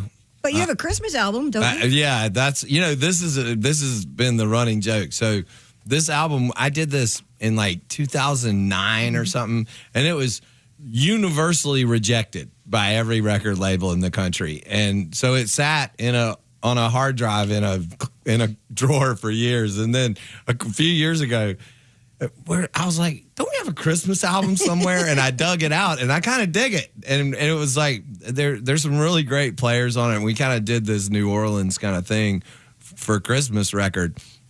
But even my friends don't like it. And I like it. And so it's kind of become this thing. It's like my little misfit toy of a Christmas record. Like most, like 80% of the people that I know that like my music hate this record. And so it makes it even better for me. I just, and now it's a running joke because my daughter loves Michael Bublé's Christmas album. Yeah, I got to side with her on that. That's a pretty good one. But is it traditional Christmas songs, or do you have any originals? Yeah, it's all Christmas songs. Well, there's one original that my guitar player Larry wrote, and then the rest of them are just standard Christmas songs. But it was, Ivan Neville's on there, and Eddie Bears is playing drums, and it's a funky Christmas. Maybe we get you to play one of them. Well, maybe I don't. Yeah, Jason, put one up. Pot one up. Pot up Frosty. Frosty's a good one. Is that the traditional Frosty the Snowman? Yeah, but it's funky. Okay. So, yeah. Send us the MPEG. Yeah, there you go. We'll get it played. I can send you the 2-inch reel with all the grease pencil notes on it. Also, coming up, the shoe-in of the week. In fact, that's up next. We'll talk with our NFL winner. And I have Chicks picks, so I'll. Oh, you do? Okay, I can good. use those. And then we're going to talk with a professional eater, the legendary Joey Chestnut will be in the studio with us, plus comedian Al Jackson, and Mr. Edwin McCain is hanging out with us right now. We are in the O'Reilly Auto Parts Studios, and this is the Bob and Tom Show. Add to or continue the conversation. Check out the Bob and Tom Show on Facebook. Get the link at bobandtom.com. This is the Bob and Tom Show.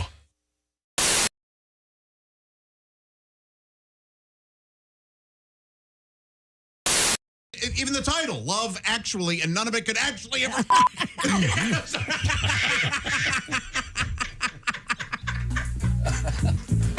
I just pulled a muscle. I've also been watching Love Actually again. That's a big debate in this room, by the way. Josh, correct me if I'm wrong, Josh. Josh hates that movie. No, It's Josh flawed. loves it. It's flawed. Yes. It is utter garbage. But it's hard for me to get mad about it. I mean, it makes a lot of people happy. I think you said I don't care about any of these people. No one is real in that, and that's the. I could go. I really am thinking about doing like an hour and a half podcast about why it is absolutely so bad and why its thesis is a total lie. I like the idea of you. I like the idea of you doing that podcast because that'll take 3 or 4 people to put that together, and they won't be on the roads in my way. It's not a documentary. Well, here's the problem. It's bookended with real people meeting in an airport. Right. And then the thesis is, now I'm going to show you some more examples of real love, and it's the fakest BS you've ever seen. That you can't do that. If they hadn't done that, if the movie, and even the title, Love Actually, and none of it could actually ever.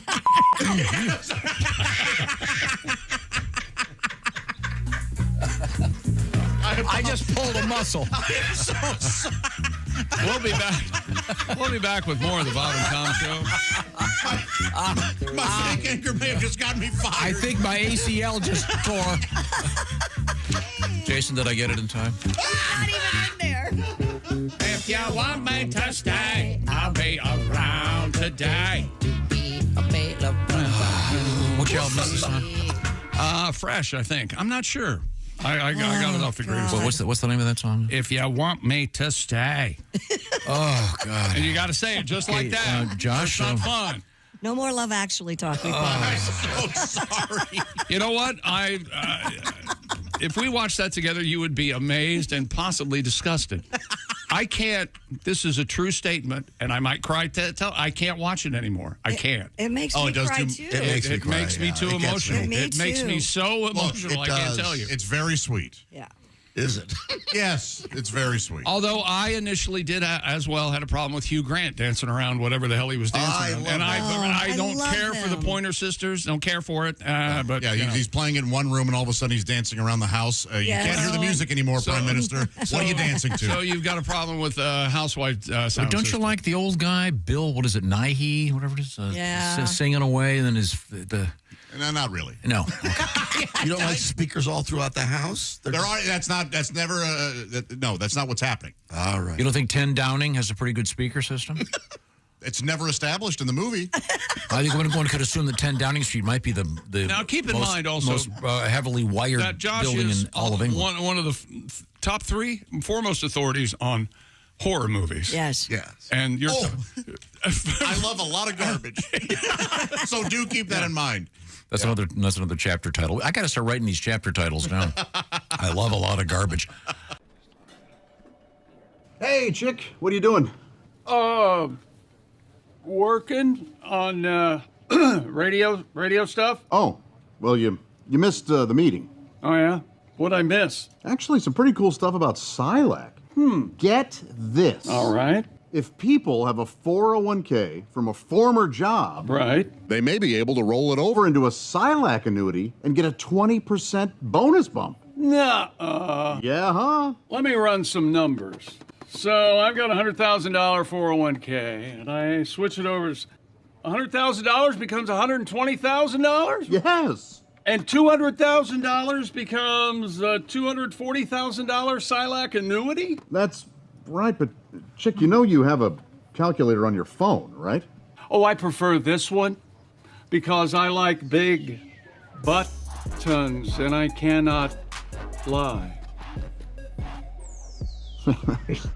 Get your butt over to SilacINS.com for more info on the 20% Silac annuity bonus.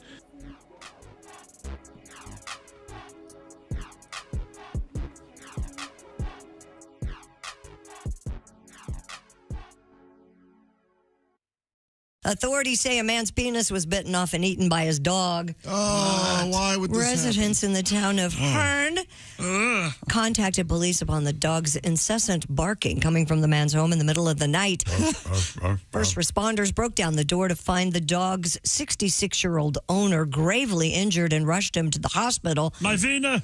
The man's male member could not be found. In the dog's Officials believe the man's dog, said to be about the size of a Jack Russell, bit off the man's member and ate it. He's adorable. Yeah. So small. I believe we have a new singer here. Oh, yeah, we do. It's Herr Adolf Gulpenkaken. Gulpenkaken. Wait a minute. Adolf Gulpenkaken. Okay. German, yes. Once again, this is about the dog eating the eating the schlong of this poor man. His owner, yes. I don't think the German would say schlong. Well, that's perfect. 1945. He thought it was an Oscar Mayer Wiener. That is why my doggy barked at me. He chomped on mine Wiener Pussenschaften. I've got nothing to hold on to when I pee. Thank you very much. Oh, thank you. I'm Sir Adolph Frankendicken.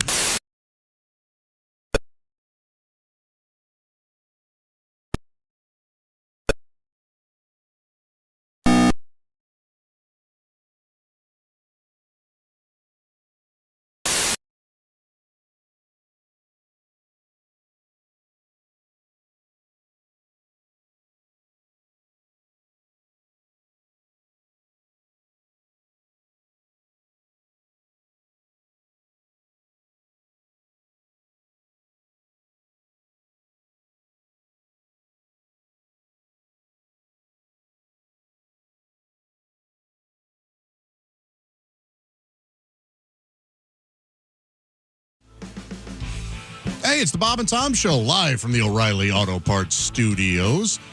Christy Lee's looking great today at the... Thank you. Where the heck are you? Oh, yeah, the Silac Insurance Company. Should we explain to our guests that whenever you do this, you get lost in thought? No, he doesn't. He does a very nice job, and you stop. Edwin McCain, sometimes I like to try to shake it up a little bit for the listener and forget where I am. Yeah, and oftentimes it comes out awkward and sloppy. But that's life. Yeah, life You're is awkward and constantly sloppy. interrupted by... Awkward and sloppy is my favorite thing. You know, Christy, I school back of the car. I like to think that Tom thinks it's kind of cute when I do this. It is cute. Yeah. It's wabi sabi. It is wabi sabi. There's Patty Godwin. Okay, now I hate this. Jeff Oskes at the Prize Pick Sports Desk. Yes, sir. We'll be talking a little football action here in a second with our guest on the phone. There's Ace Cosby. Hey. I mentioned Edwin McCain. He's there with his guitar. Who has a more expensive guitar, Pat or Edwin? He's got Johnny Cashwood from his farm, right? Yeah, this one's... I want a price. I'm Josh Arnold in the I Hate Steven Singer sidekick chair. And there's Tom. Hey, hi. Edwin McCain likes coming on our show because he's a great singer-songwriter. We never let him do anything, but we just talk to him. He's been on the road doing all kinds of cool stuff, just did a big charity event, and we're going to, once again, not let him play his fine guitar. Last time I saw Edwin playing, he was on stage at a beautiful outdoor arena and sang his great stuff. It was terrific. And at one point he goes, okay, for those of you who don't know who I am, this next one you'll probably remember. And you went into I think I introduced that as the only reason I'm not your favorite pizza delivery guy. Yeah. That's such a great song. Joining us on the phone, we have Mr. Dan Frederick, the winner of Week 13 of our Pigskin Picks. Dan, how are you, sir? Doing all right. Well, good. Now, Mr. Chick McGee is not here today. So you have the you scared him. Dan got 14 of 16 correct last week, and you tied a 5-way tie, but you had all the tiebreakers. So you get to pick against Christy Lee. Christy, what have you got? Actually, I'm going to use Chick's picks, so they're actually Chick's picks, but I'm going to let Dan select the games. Dan, select. Do you have games ready? Not really. I picked them all, so... Okay, you pick them all. All right, I know I think you're a Browns fan, is that correct? Yes, born and raised in Cleveland. Okay, the Browns take on the Titans this week. Do you, they are -3 against the Titans. Which do you pick? Definitely the Browns. Okay, Chick picked the Browns as well. I think they're due. You think? And their new quarterback is going to shine. It's going to be great. What about the Bears and Green Bay? They're at Green Bay. Definitely the Packers. All right, Chicago. Now, are you going to weigh in on this? -7. Dan, you need to know that Christy's husband is a huge Green Bay fan. He even drives up to the games sometimes. Yes, he does. Does he have the cheese hat? Oh, he does. Oh, yes, he's got the cheese hat. Do they do cheese for all? Do they have like cheese shirts and underwear and Can you get? Yes. Is it only the hat? Does he have cheesy underwear? Can you get like Does cheese not have slippers? cheesy underwear. Oh, cheese slippers would be awesome. Yeah. He like doesn't the have wedges. cheese slippers, but there's still They time. would be wedges. Don't they call that cheesehead not getting laid tonight hat? So you took Packers plus 7. Oh, you know, there's a guy out there that has insisted on having the cheese head on during the most intimate of moments. Oh, yeah. It's bad luck if I take it off, honey. Remember, they won last time. I wore this. Man, I'm glad he's in a meeting right It's now. halftime. Chick actually took the Bears on this one. He took the Bears -7. Bears are good. Yeah, the Bears are looking really good right now. Your thoughts, Dan? Nah, Packers still. It's at Green Bay. Green Bay, and they always perform in Green Bay. There you go. Okay. Jacksonville and the Colts play this weekend. The Jaguars are getting 2. So who do you like in that game? I hate to go against the Colts, but the Jaguars. Okay. He's taking the Jags +2. So did Chick. I'm taking the referees after last week. Yeah. The referees, that was some of the worst officiating. I was there in person. Embarrassing for the NFL. Yeah. Now, you're from Cleveland. Dan, who's your favorite musical artist out of Cleveland, Ohio? Oh, God. There's so many. I don't know. The Raspberries? They'd get one. I actually know somebody that plays with them today. What? Are they still out there? Because, I mean, sadly. Still going all the way? Yeah. Oh, that first Raspberries album is brilliant. Yeah, it's great. It's a terrific album. There are a lot of great artists out of Cleveland. There really are, and that's why it's hard to pick. There you I don't know. I'll go with Eric Carmen, the late, great Eric Carmen. Oh. Eric Carmen, Is yeah. that the All By Myself guy? Yeah. Oh, yeah. But I mean, Yeah. like I said, the first Raspberries album is a genuine classic. He went to Brush High School. Oh, jeez. A little bit of Eric Carmen trivia for you. Yeah. Named after, I believe it was Charles Brush, of course, famously invented the brush toothpaste. The comb over. He's not the Fuller Brush man. Yeah. Well, Dan, congratulations. we Thanks have so one more much. game to pick. Oh, go. I'm sorry. Go ahead. Bengals +6. They're taking on the Buffalo Bills at Buffalo. Who do you like in that game? Buffalo. All right, Chick picked the Bengals +6. So Oh, my. We have a game here. Okay, good. All right. Good. Well, All right, thank you, Dan. Okay, Dan, it's a great pleasure. Dan has something to say. I was just going to ask Dan if he has any intentions with this $500 gift card from Steven Singer Jewelers. Are you going to buy something for yourself, or do you have a lady in your life that might want something? My wife and daughter have already been looking. Okay. Oh, that's good.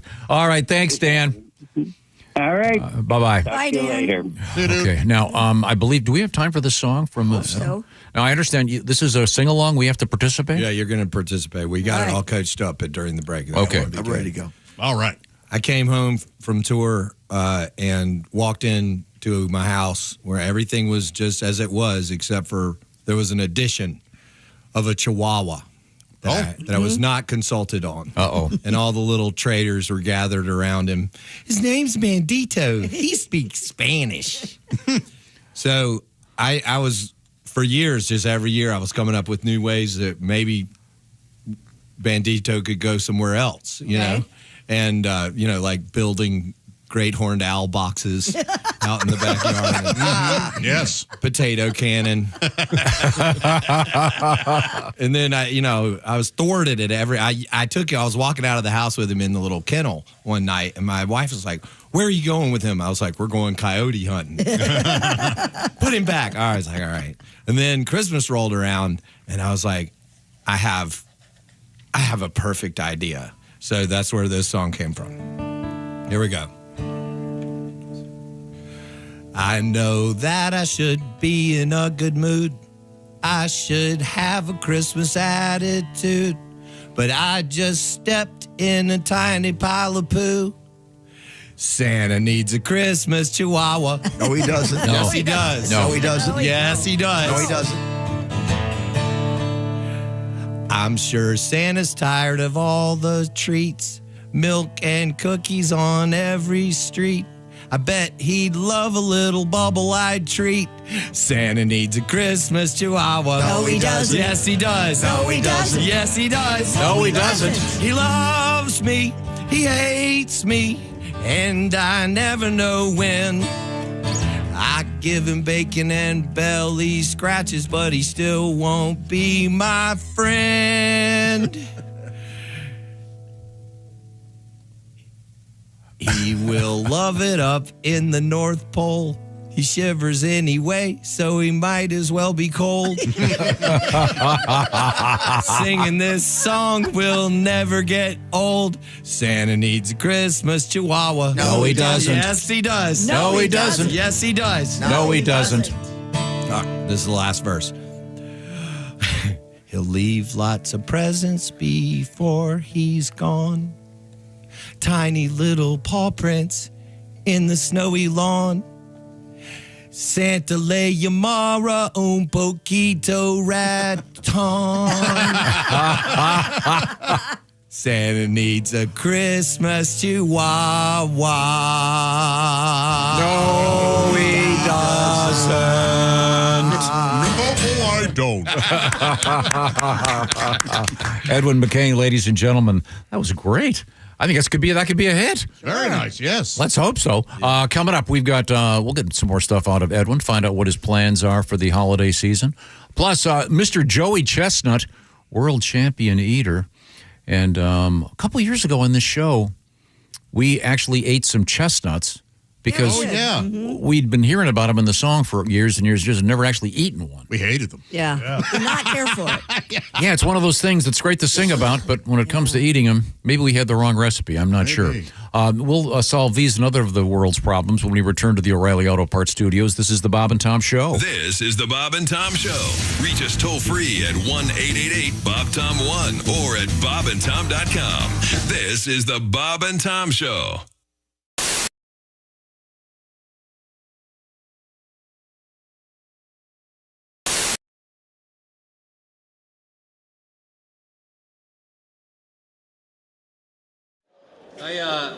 When we decided to do this, I said, Tom, we should do a Tim Wilson song.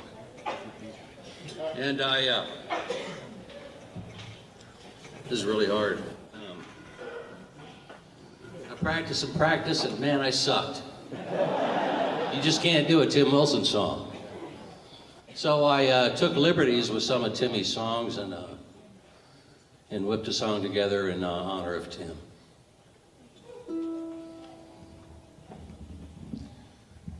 Help me get through this, folks. Can you hear that? That's too bad.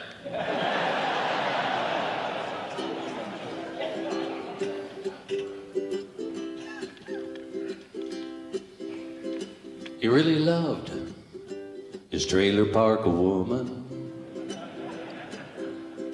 Didn't care much for Dr. Phil. I'm sure he started the church league fist fight. And his ass got tired of Shaquille O'Neal. A big white hat with a black 6-string guitar. Now the heavens have their newest star. Where's my jetpack, he would say. Now he's sporting wings. And he taught Jesus Christ the booty song. We all thought he'd go to Chuck E. Cheese hell. With George Bush, George Strait, George Patton, and George Orwell. A hillbilly homeboy, I could be wrong. But I know he's tired of me singing this f***ing song. A big white hat with a black 6-string guitar. Now the heavens have their newest star. Where's my jetpack, he would sing. Now he's sporting wings. And he asked Jesus Christ to join his band. They're singing Georgia, goodbye Georgia,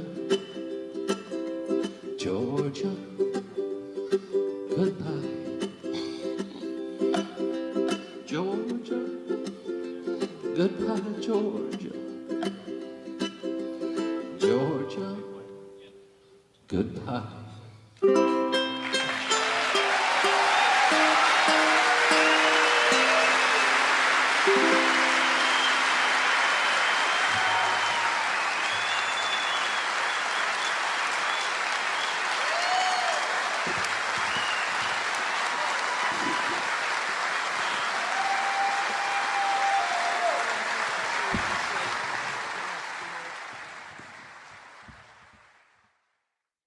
Well, there he is. We're going to be joined by Randy Feltface is joining us. May we call you Randy, or do you prefer Mr. Feltface? No, I'm very happy with Randy. Let's keep it informal. Okay, sure. Mr. Feltface. I'm sorry, Randy Feltface. I detect a slight accent. Where are you from? I'm from Australia. I'm from all the way on the other side of the planet. I see. Yes. It's so exciting to be here, though. Look at this beautiful studio setup you've got. Isn't it something? It's very nice. It's fantastic. Thanks for dressing up, wearing a tie. You look good. Thank you. Yeah. I thought I'd wear my little vest this morning. Am I looking at you, by the way? I have no idea. Yes, Great. I've got you. I got you. Fantastic. Very dapper. All right. Yes. Thank you. Thank you. Randy Feltface is a touring comedian. Do you mind if I ask some personal questions? Please go right ahead. This is what I'm here for. I'm here for a scoop. Are you a single man? I am a single man. Yeah, very difficult to have relationships on the road. I am constantly on the road. I tour all year round. So my only meaningful relationships are with the people who work in the Delta Sky Lounge at LaGuardia Airport. They are. That is a nice one. That is pretty much all I got going on, my friends. Do you use the dating apps? I don't use the dating apps. No, I'm not on the dating apps. I find when you're only in town for one day, the investment in planning ahead. What am I going to do? Get 4 cities ahead? Try to hook up dates? No. I generally just walk around the streets, just screaming for attention. You move well. I'm sure. Thank you. Yeah, I'm quite the mover. This is. Yeah. You should see me. Yeah. There he is. Yeah, look at this. I've got all the moves. You should see me with a katana at a Monopoly game. I'm sure. Do you is it fair to ask this? Do you have a type? If I were to ask your friends, hey, listen, we were talking with Randy Feltface. Is there a specific type of, Nah, not picky at all. Really? No. Again, in town for 24 hours. I'll take what I can get, really. Yeah. I see. Yeah. How often do you get back home to Australia? Well, I've been on this particular tour just for a couple of months. So, I was there for December, January. I was there for the Christmas period. Nice. And then, love the Christmas in Australia, the hot, summery barbecue weather. Very different to here. Very different to here. It's all backwards. I know. How about that crazy southern hemisphere, am I right? Anyone? Who's with me? Yeah. Who's with me in the morning? Anybody? I know. Now, who are... I'm actually here to audition for the show. I feel like I could be a permanent fixture. Sure. Have you got any news stories? Throw me something and I'll just come back with some wacky quip. Okay. What do you got for me? We'll call on Miss Jessica. You got a news story? What do you got, Jessica? Come on. Don't let me down. Officials in New Mexico announced that the state produced more than 53,000 tons of chili during the last growing season. Wow. Meanwhile, New Mexico's governor signed legislation that established the sweet smell of green chili roasting in the fall as the state's official aroma. Oh, roasted green chilies. So you have official aromas? Apparently. State aromas. Just around the corner. Hey, it's the Bob and Tom Show, live from the O'Reilly Auto Parts Studios. Christy Lee is enjoying a beverage over at the Silac Insurance Company news desk. I'm actually having some Java House, the official office beverages of the Bob and Tom Show. Go to javahouse.com and get 25% off your first order with promo code Bob and Tom. Pat Godwin's there. Hello, Josh. Jeff Oskey across the way at the Prize Pick Sports Desk. That's right. There's Ace Cosby. Hey, Josh. I'm Josh Arnold at the I Hate Steven Singer sidekick chair. Tom, we're having a great day already because we're joined by one of our favorite people. And we have another one of our favorite people coming in soon. Yeah. Wow, we're going to be overwhelmed by favorite people. We're blessed. That'll be good. That'll be good. Yeah. That would include the singer and songwriter and a comedian, really, in my mind. Edwin McCain has joined us here in the studio. And we're looking forward to hearing a song. But you mentioned that you did a Christmas album that no one likes. It was summarily rejected by everyone. And at the time, I was like, I guess we shouldn't put it out. And now it's like I'm planting my flag of defiance. I was like, you know what? You can hate it if you want to. I like my Christmas So can we get our hands on it? Yeah, it's on Spotify. All right, there we go. You can stream it all you want to. Yeah. Do you want to sample a little bit of it here? Yeah. This is this the Frosty the Snowman song? Yeah. Okay, so this will be familiar with it? Reimagined. Okay. And is there a band with you in this? Oh, yeah. It's Okay. Ivan Neville and Eddie Bears and a bunch of my guys. And yeah. Okay, here we go. Let's give it a listen and be kind. Write a record. Okay, here we go. Okay, here we go.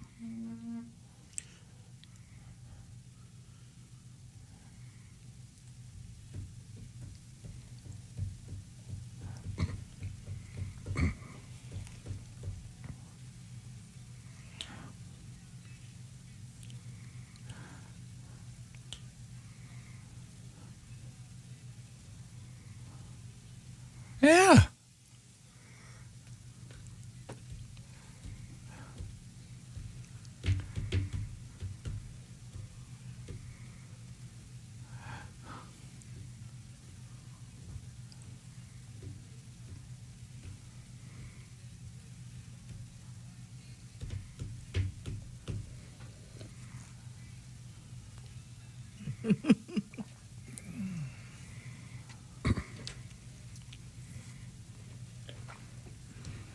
That is great. It is great. I'm a huge horn guy. Yeah. So you get a Buble.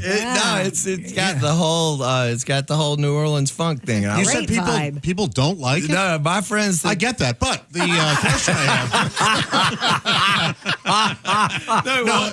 So I think people are kind of used to me singing, staring in my belly button, singing acoustic music, and then all of a sudden it's like, what is this? No, it's good, dude. It's fun. Yeah. It's fun. That's great. It's really good. And so now I'm like, my daughter loves Michael Bublé, and I'm like, I put my record on, and she'll put Bublé back on, and I got this.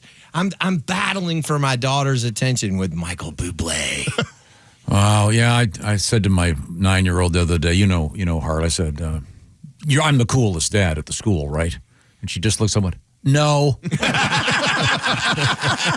So, okay, I guess you've been on stage in front of thousands of people, and your kids aren't impressed. They couldn't care any less. Oh gosh, I pulled up to the middle school when I was dropping my daughter off, and of course I was on a first name basis with the principal because the other two had already been through there. And so I pulled up and I was like, "Hey, Jordan, this one's the good one. This one's the good one." And she walked right past him and went, "No promises." We're speaking with Edwin McCain, a very fine singer-songwriter. Is the whole Christmas album that kind of New Orleans funk thing? Yeah, it's a full-on New Orleans take on Christmas. Did you do any of the heavier, serious ones? No, it's all lighthearted. All right. Yeah, the whole thing. What's it called? It's called Merry Christmas, Baby. Nice. And but no one's put it out technically? Well, it's out. Yeah, it's on Spotify. It's everything. But we have no professional endorsements. This is I went rogue, and this is an independent. No, have you done a Christmas show where you do any of them live? So we've been talking about doing a big Christmas show and like dressing it all up and doing a whole big band thing. So that's been in conversation, and I've gotten 4 venues that want to do it, but it's a huge big production. Yeah, I mean we're talking about 20 pieces on stage, and then the full-on lighting and all the costuming and all that stuff. So that is something we've been talking about, but fun. I'm extremely lazy, so we'll see if that actually ever comes to pass. Now, if you had to pick your top 5 Christmas songs that you like to hear, not necessarily you'd like to cover, do you have 5 that you really like? Top 5. Well, I mean, if you put on the Bing Crosby Christmas record, that entire, just for whatever reason, I grew up with that one. That's the standard. How about the newer stuff? That's the standard for me, though. I listen to that Bing Crosby Christmas record every time because you can tell on the first side of the record, Bing's like, he's on it. He got there. And then the second half of the record, he's kind of half in the bag, and the Sweeney sisters are kind of picking up the slack. And it's my favorite thing because you can feel the progression of the day. Because I promise you, they recorded that album in one day. Like he Bing rolled in there at 9 a.m. and walked out at 4. And you always read about when they record these records, it's never at Christmas time. Oh no, when we made it, it was July. Yeah, so and sometimes you'll read about it, and they'll be in Los Angeles, and they'll bring in fake snow and trees just to get everybody kind of in the mood. No, we didn't have that kind of budget. Pat, what are your favorite Christmas? I love that one, This Christmas, the Donny Hathaway. Mine is, that's a good one. I like the Fairy Tale in New York by the Pogues. That's great. That's my favorite, yeah. Really? Not a standard, choice. but no. Excellent. Etta James, Santa Baby, can't be beat. Mine is Nat King Cole. Yeah. Yeah, those are all good. Yeah. Yeah. Jeffrey? Oh, I don't know. Do you like Christmas music? No. No, you don't care for it. Yeah, I could do without it. Really? That's terrible. All of it. Really? Yeah. You're kidding me. You watch those YouTube videos of the Grinch scaring little kids, don't you? Yeah. You love those, no, don't you? I love Christmas. I don't like that music. Huh. It was driving me nuts in the store the other day. Well, if you work in a store, obviously, Yeah. you get to hear. Real quick, I want to give Pat Godwin some props. So Spotify every year releases, they tell you what your top listeners were. Right. Who you listen to the most. And a listener posted his top artist was Pat Godwin this year. Oh, my God. On their Spotify. Number 2, Head East. Oh, all right. Number 3, Afro Man. And number 4 was Crystal Gale. Crystal Gale? Don't admit. I was about to say, that guy wins the widest range of music. That's award. amazing. But also, you got to love a guy like that because he embraces his own opinions. Yeah. And we live in a culture where everyone's afraid to go, well, I really like this. Oh, no, you're not supposed to. So, that's a great list. Yeah, so Pat was number 1 on this guy's Spotify list. Crystal Gale write Natural Woman? No, that was Carole King. Carole King. Okay. Crystal Gale is the one. Crystal Gale, who am I thinking? Crystal Gale. Long hair to the floor. She has the song "Don't It Make My Brown Eyes Blue," okay. and she's related to. Was she like Loretta Lynn's sister or Sister-in-law something? or Yes, her sister. sister. or Gotcha. something. Sister? Gotcha. Yeah. Does she still have hair down to the floor? Well, I don't know. I don't know. Boy. So I had her know. confused with Carole King. Okay. Yeah. So my daughter did that, Ava, who's 27, and they said her listener age based on her playlist, 84. 84. Because she, 84? she has, I asked her about it. I go, why is it 84? And she said, I have a playlist that I play every single morning that has all these old standards, Frank Sinatra and everything. So the Spotify people think that she's like 84. Huh. Wow. Yeah. Interesting enough, I bet if we did it for this group, the youngest they'd think Chick would be Chick. Yeah. He listens to Probably. more new music than any of us. Yeah. I'd be in there in the high 90s. Mine just says dead. I'm the only person. I never do that. I'm not on Spotify. Oh, okay. So but I don't- I've never done I know it's a big social media thing. You post. Yeah, right. But It might be Paul Cathan for you, right? Paul Cawthon, maybe. Cawthon, I knew I said it wrong. Oh, your favorite artist? Yeah, probably Most maybe listened to? Whiskey Myers. I don't know. Maybe I'll do it just to see. But I am an Apple Music. I just downloaded the Christmas album, and I'm going to listen to it later today. I make no guarantees. Okay. Oh, I love it. We're going to add to the mix here. We're going to bring in famous, I guess, legendary eater. He is Joey Chestnut. We'll talk with Joey, see what the latest is. I've got a couple questions for him. The champ. I have some questions too because I'm 100% sure that we were on an MWR tour together. But I can't get full confirmation of that. We'll get it. See if he remembers. We'll get it in person. We'll get you to play one of your songs at some point this morning. I know you love coming on shows. I went in the show. I got to play it. Maybe you could do I'll eat. No. I'm happy with planting my flag with Christmas Chihuahua. So that was awesome. You'll do I'll eat and like it. I'll do it. I will. We were talking about, there's a great commercial right now. I'm sure you've seen it because you watch football. The one with the 3 old ladies on the bench, and they order through Amazon. It's a commercial for Amazon, and they order the seats and they show them sledding down the hill, and they're playing in the background. What is it? They're playing "In My Life" by John Lennon. Yeah, it's not the Beatles. It's an instrumental version. It's really sweet. But one of these days, someone's going to approach you about one of your big songs and say, "Hey, let's make this a commercial." Listen, for years, I've been daring the automakers, like, they're missing their big chance, like, greatest van of your life. Come on. It's right there. I mean, and I'm right there. I mean, I'm almost out of the minivan phase, but I can still do this commercial. Like, you picture it, like the sliding door slides open, and there I am singing greatest van of your life. Are you kidding Or you me? could do hot dogs. Are you kidding me? All beef. Yeah, there you go. and once you get to 55, shame's not a component in my life. Whatever, bring it on. I'll wear a tutu. We can do this, Toyota, Ford, Dodge, Dignity be damned. Yes. I got teenagers. They're so expensive. Everybody that has teenagers, it doesn't matter what humiliating thing you're doing for money. Everybody on earth goes, yeah, you had to do that.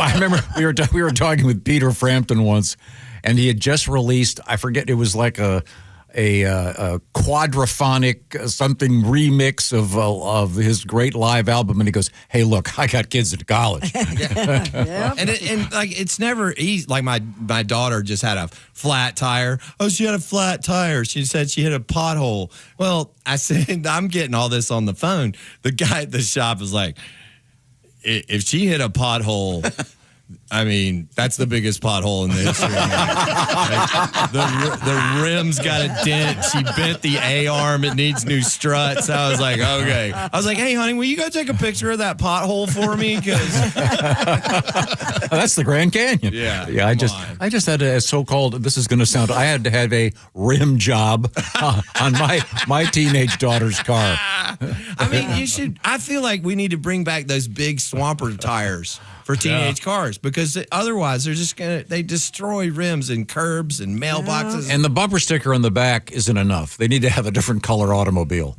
You mean that they're teenage driver, and the little yellow flasher light, like they have on the little parking lot clearing machine thing, though. Right now, I want to say hi to my buddy Steven Singer, because it's always the season with Steven Singer. Steven Singer Jewelers, he's the guy that some of the other jewelers like to hate. That's why his website, you'll find it at IHateStevenSinger.com. The holidays are here. You probably heard that gold price is way up, diamond price is way up, but guess what? Steven Singer has apparently lost his mind, and the price is set for the great earrings that he has, same as last year. So look at that. What's happening here? Does the man know what he's doing? Well, take advantage of Steven Singer, because he's obviously insane. The Anita diamond stud earrings start at just $298. And by the way, as I said, the same perfect price as last year, so there's no better time to grab some of these earrings for your lady or your gent, whoever's into them.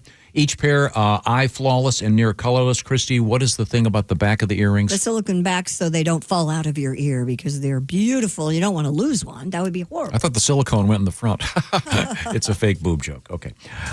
Anybody chuckle? Okay, fine. IHateStevenSinger.com. Order fast and free shipping. Who's doing free shipping these days? Nobody but Steven Singer. And if you get those orders in by 2 o'clock today, they go out today.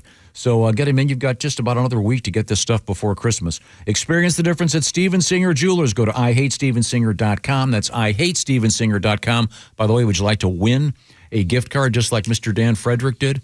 Go to bobandtom.com/contest. Make your NFL picks, and you could find yourself with that $500 e-gift card from Steven Singer. Coming up, we're going to be joined by Joey Chestnut. We're hanging out with Edwin McCain here in the O'Reilly Auto Parts Studios. This is the Bob and Tom Show.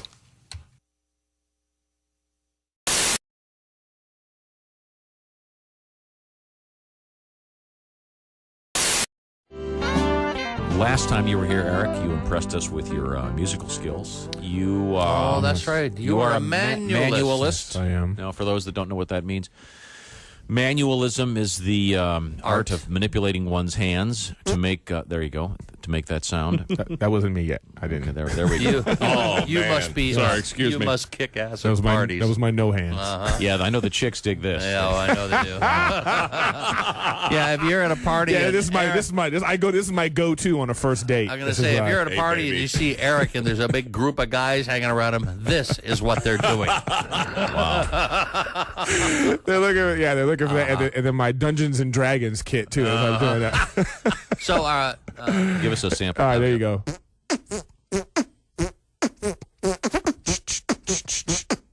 Very nice.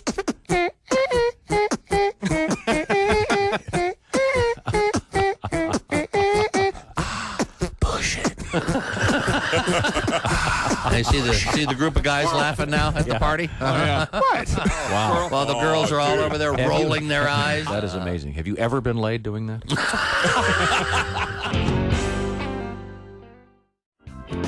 I watch a lot of news. By the way, my favorite news channel is CNN Headline News. Is it? Because there's no segue between stories. They go from polar opposite A to B with nothing in between. Yeah. And that's what the future looks like with a nuclear North Korea. Coming up next, a boy in Pittsburgh collects nickels. It's like the news for people with ADD. We're all gonna die. Hey, a horsey. Squirrel. I'm gonna. But these are some news stories that I noticed over the past several weeks. Could I share some? Sure. A woman in England pled guilty to disturbing the peace with her noisy lovemaking. Yeah. Well, she said guilty, but you could totally tell she was faking it. Sure. A company in Ireland created the world's first ever green technology vibrator that's powered by winding it up. Which means basically it's a Jack in the Box.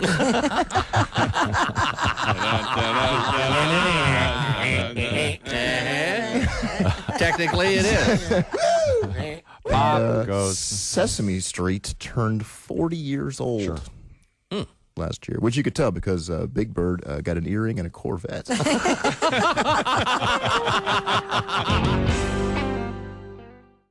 Hi, Christy Lee here. Anybody want a date? December 7th. That's the deadline date for the current Medicare open enrollment period. The Indiana State Health Assistance Program, better known as SHIP, can answer all your questions at 1-800-452-4800. You can also just search Facebook with the words Indiana SHIP.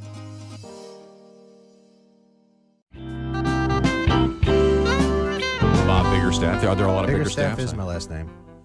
Yeah. It's a German name. It means probably going home alone tonight.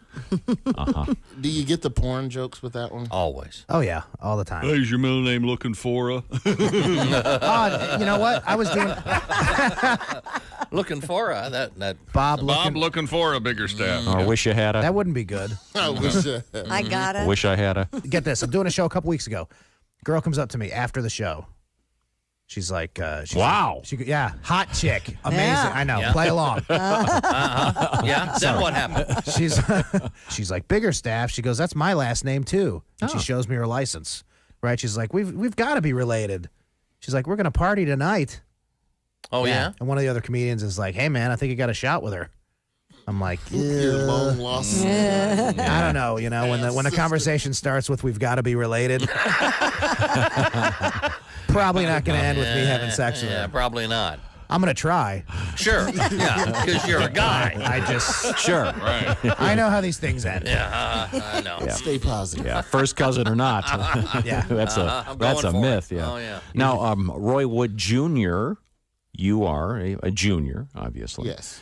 When you went into showbiz in the beginning, you had the option of going with Roy Wood or going with the Roy Wood Jr. I started in '98, and that was like the back end of the Def Jam boom and the comic view boom for black comedy. So every black comic was named after food or their name was a verb. Like, give it up for tripping. Like Tripping? well, yeah, tripping. You know he be tripping. If I trip, then I'm tripping. Yeah, give it up for Slappy. Like I didn't want to be that. Wow. I'm not Slappy Wood Jr. I often give it up for Slappy. Come on, Slappy Wood. And I mean, Slappy Wood. Yes. So, all those. Speaking of porn names.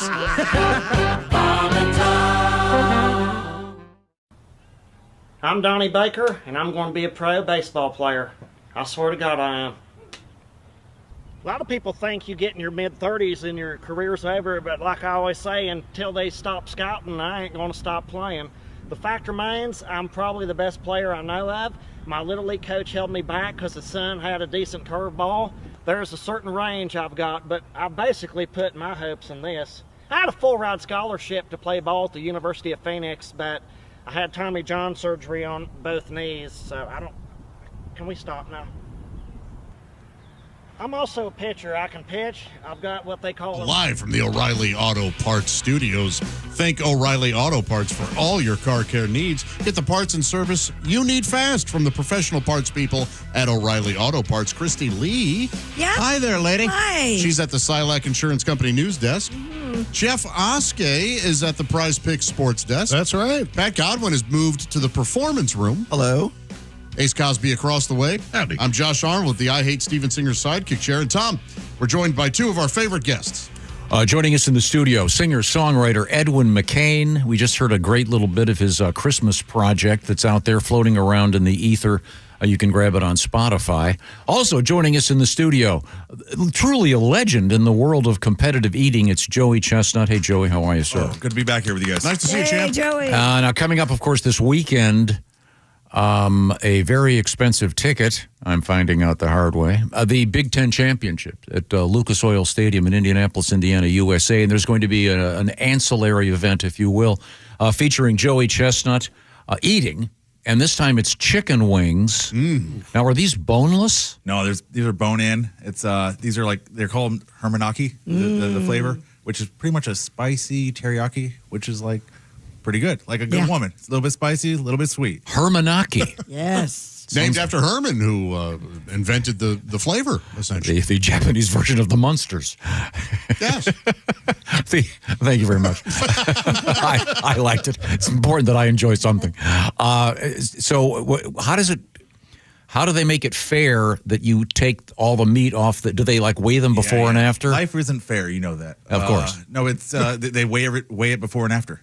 Yeah, okay. So they give us a 20-pound bowl, and then they weigh all the debris again, and then the person with the biggest difference is the winner. And do you practice? Of course I practice. Yeah. I'm not going to get on stage with So I mean, there's no delicacy involved in competitive eating, clearly. But I mean, so is there a technique to eating a wing? I'm familiar with these wings. The wings go down easy. The flats are super easy. I'm a little bit worried about drums. My roll, I get these. My big teeth are a little bit. I kind of roll the drums, so I'm a little bit worried. But I'm going to get through it. I'm going to find my techniques down, and I'm going to stick with it. Okay. Now, have you ever done a wings competition? I've done multiple. Oh, really? Yeah. This is a sore subject. I'm on a loser. I'm on a losing streak. Really? Yeah, I haven't won a win. Like Mickey Sudo, she's competing tomorrow at the contest. She beat me. Oh. There's a couple people who beat me, and I want to turn it around. Okay. Yes. Yeah, I believe Mickey's going to be our guest tomorrow. I think. Yeah. I'm looking forward to that. We're going to try to do some things. We're going to serve her very hot beverages, burn her mouth. Yeah. Cap'n Crunch. If we had to knock her teeth out. Yeah. It would only be fair if what is the worst food you've had to eat, not with respect to flavor, but the most difficult in all these eating competitions? Anything that you think, oh boy, I don't want to do that again? Oh my God, I did. Well, flavor. There's two. Yeah, I did cow brain tacos. It was just gross. Oh God. And they looked like brains. They do look like brains. They don't disguise it. What are they called? Cow brain. Say so. Yeah. Oh God. And people were barfing. It was like a Stand By Me moment. Like multiple people were getting sick, and that was rough. But yeah, I got to win. I was just watching the guy next to me. Another one. I did a rib contest. I love ribs, so it's the worst thing with the food I love, and they do a bad job. And so it's like that's torture. It's work. So yeah, I love to eat, but when it's bad food, it's a bummer. Now your event is coming up on Saturday, 3:30 in the afternoon, prior to the Big Ten Championship. What's the 24 hours prior to the event? What's happening in your life? Full on cleanse. Yeah, I take some psyllium husk, a couple of oils, and things are running the day before, and I'm going in empty and loose. Ooh. Empty and loose is the key. Delicate way to put it. Now these wings are some of my favorite. They're from they're good. one of my favorite restaurants in the world called Ale Emporium. I'm very familiar with them, and I eat them with their homemade ranch sauce. How about you in the contest? Can you dip them at all? There's not going to be any time for dipping. Okay. But I have had their ranch and their blue cheese. Yeah. And it's legit. So that would just slow things up. Gotcha. What is the spiciest competitive food they've ever thrown at you? Oh my God! Well, the St. Elmo shrimp cocktail, and that's kind of a weird spice. So it's explosive with the horseradish. You feel that in your brain. Yeah, that one hits hard. Like my eyes are watering, my ears hurt. It's just that's painful. How many days does it take to get over that? It's that one. Little shrimp, it digests super easy for me. Really? Oh yeah. Oh. And so I'm feeling fine. Day and a half later. Okay. Christie's, I think, is asking about the potential ring of fire. Yeah. Well, yeah. The Thank you. That was a horseradish spice is different from like a pepper spice. Okay. So the horseradish is actually it settles down pretty quick. But like these wings, I'll be feeling this. Oh yeah. The next day, I'm going to be on the bidet. Ooh. Yeah. Wow. And maybe some popsicles. Yeah. I understand frozen hot dogs can be. All right. Well, there's posited not necessarily through the gluteal cleft, just positioned in such a way that. Now, we had an interesting thing that I heard off the air. Edwin McCain is here, a distinguished musician, great singer songwriter, and you said to Joey, "We worked together." Yeah. But Joey wasn't Does quite. it really work? Joey wasn't quite clear. You were touring Asia. Is that? We did a Navy entertainment tour in Asia, and it was Crazy Legs and you, and there were some chefs and our band. And was it your band? I mean, no, it was our whole band, and they were dragging us around to all these military bases. But what they would do is put them on stage, and then volunteers would come up and try to the amateur soldiers would come up, the Navy people would come up and try to compete with them, and it was exactly like that movie Stand By Me. Oh, it was intense. Yeah, we did. I think we did soba noodles once. Yeah, and that was rough. They were cold noodles. People getting sick, and they were hot dogs mostly, right? The best. Yeah, we did hot dogs, but the best was we went on this nuclear submarine, and these kids, they were 19 years old, sitting in the dark all day, looking. These poor kids were on the submarine, and they were just eating hard-boiled eggs, and we 3 people got sick. I will have to say, so I'm a peristaltic chain reaction guy, and so I watched a couple of them, and then I was like, okay, I got to sing after this. There's no way I can be up there dry heaving and trying to sing my song, so I would excuse myself. But you guys worked together, but you didn't necessarily. Joey didn't recognize you right away, but you pointed out that you were. Yeah, I was right. I was fresh out of rehab, so I was having. And he has his clothes on. So you were recognize you with your. you were staying away from the. Well, like they say in the Navy, it's not gay if you're underway. Send your letters too. Sorry. It's a joke. That's a Navy joke. I can make that joke. But Joey, you were with the drinking crowd at that time in your life. We were young. Yeah, we were. So you were kind of avoiding getting. Yeah. Rehab was expensive. Now we were just suggesting to Edwin that he take one of his most famous songs and turn it into a commercial. But have you ever been approached by like Tums or? I've done a couple awesome commercials, dude. We did one. I did one for Wonderful Pistachio. I remember that one. Cracking some nuts. Yeah. Yes. Crack some nuts. Yeah. With Joey Chestnut. But I've never done anything with Yeah, I would think what is it? Pepto-Bismol, Alka-Seltzer. I did some work with Pepto-Bismol. That's when I gave up my day job. I was working in construction management, and I was like, dude, Pepto-Bismol hired me to work every weekend for $10,000. I was like, yes. Yeah. Okay. The colonoscopy centers or something like. Yeah. I'm down with that. I put a lot of work in with yeah. I have a question. It's the holiday season. Have you ever done a chestnut eating competition? Never the European. No. Never chestnuts. I like the water chestnuts. Those are great. Those are great. But chestnuts I've never even had the European chestnut. Oh, really? I don't know. They're not very Maybe good. we didn't get them properly cooked. Now, you might find this hard to believe, but Josh here has installed on his facility in the smallest room of his house a aftermarket bidet. Oh, yeah. Now, do you have Absolutely. If you don't have a bidet, yeah, the Toto washlet changed my life. Sure. I have a very nice home, but I never thought about doing that. Because we went to Asia, right? So we're in Japan, and every toilet there, like as you walk in, it like opens and a little fountain that greets you and the whole thing. And I was like, well, we got to get one of these. Immediately got home and ordered No, one. wait a minute. I have an idea for you. They probably need to add music. If they're going to have a presentation when you walk in, maybe you could write like a little 15-second bidet song. Yes. I'll be day. That's very good, Josh. See? This is what happens. This is how it happens for me. I can feel it. Now, Tom, I was just telling Joey, I was flipping through the channels a couple of weeks ago, and I'm a 47-year-old man. I don't have kids, but if Scooby-Doo is on, I usually leave it on while I'm doing something. And the guest star was Joey Chestnut on an episode of Scooby-Doo. Yeah, it was really my voice too. Yeah. It was pretty. They did a good job with it. Did you get Shaggy's autograph? I did. Yeah. I have a picture in my kitchen. Now, do people ask you to sign menus? What do you? I mean, if you're having lunch somewhere, oh my God, it's Joey Chestnut. Sometimes menus. If I'm at a restaurant, the owner or chef will come out. Other times it's lots of sometimes tables. If I'm at a restaurant, but people they'll have me sign their kids once in a while. Oh, that makes sense.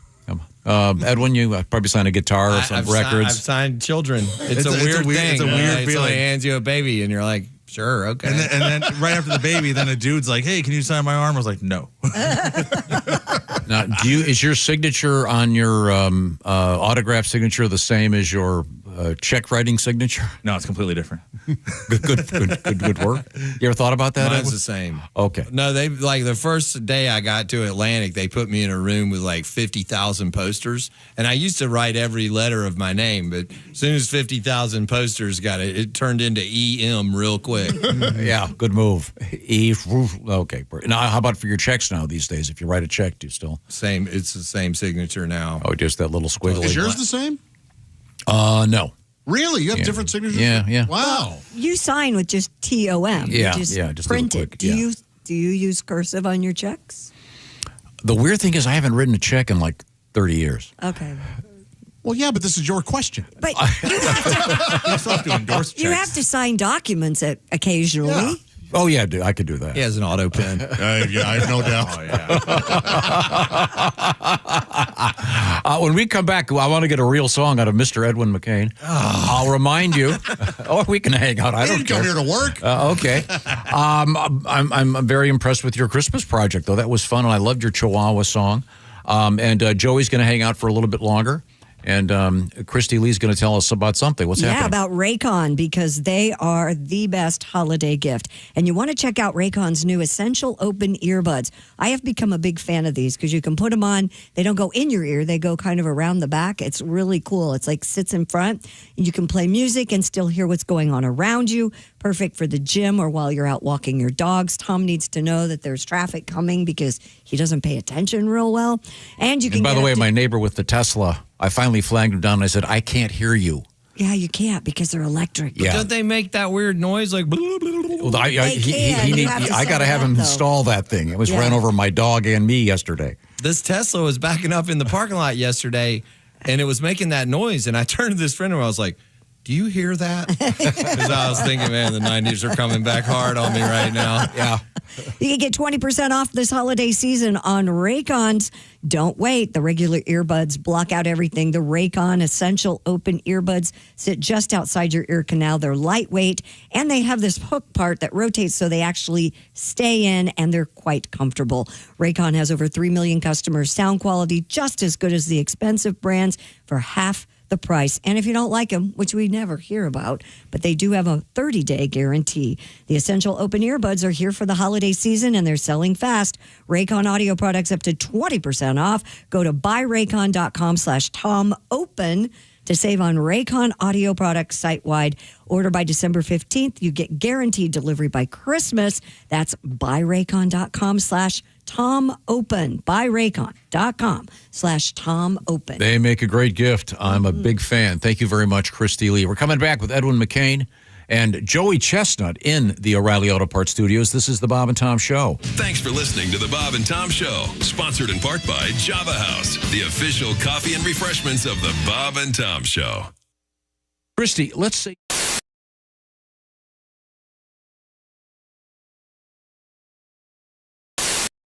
I want to thank you, old Saint Nick, for the stuff that you leave on the eve of Christmas Day. Worldwide overnight delivery's quite a trick, and it ain't no wonder that you ain't got time to shave. I know that you've been making me a toy up in the Arctic, and I hope this message reaches you before you've time to start it. Some folks like their Christmases all blue or even white, but for me the color green is exactly right. Santa, don't you bother with the chimney no more.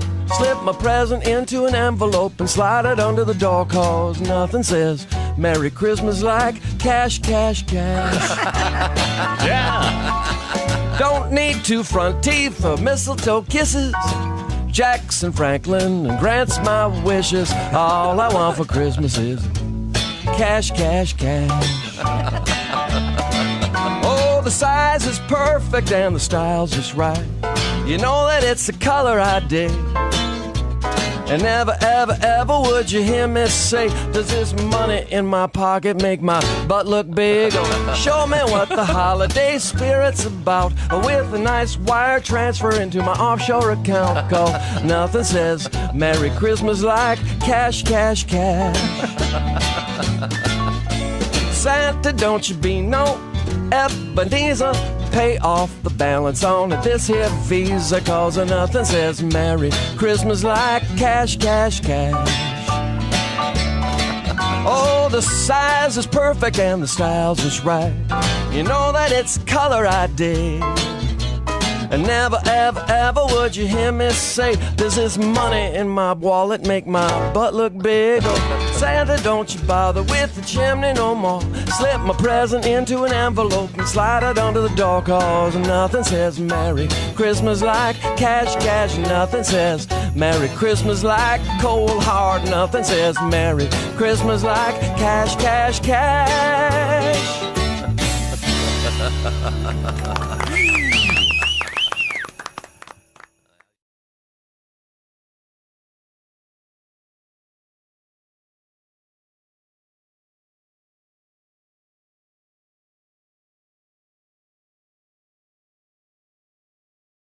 Do you have any interest in going to space?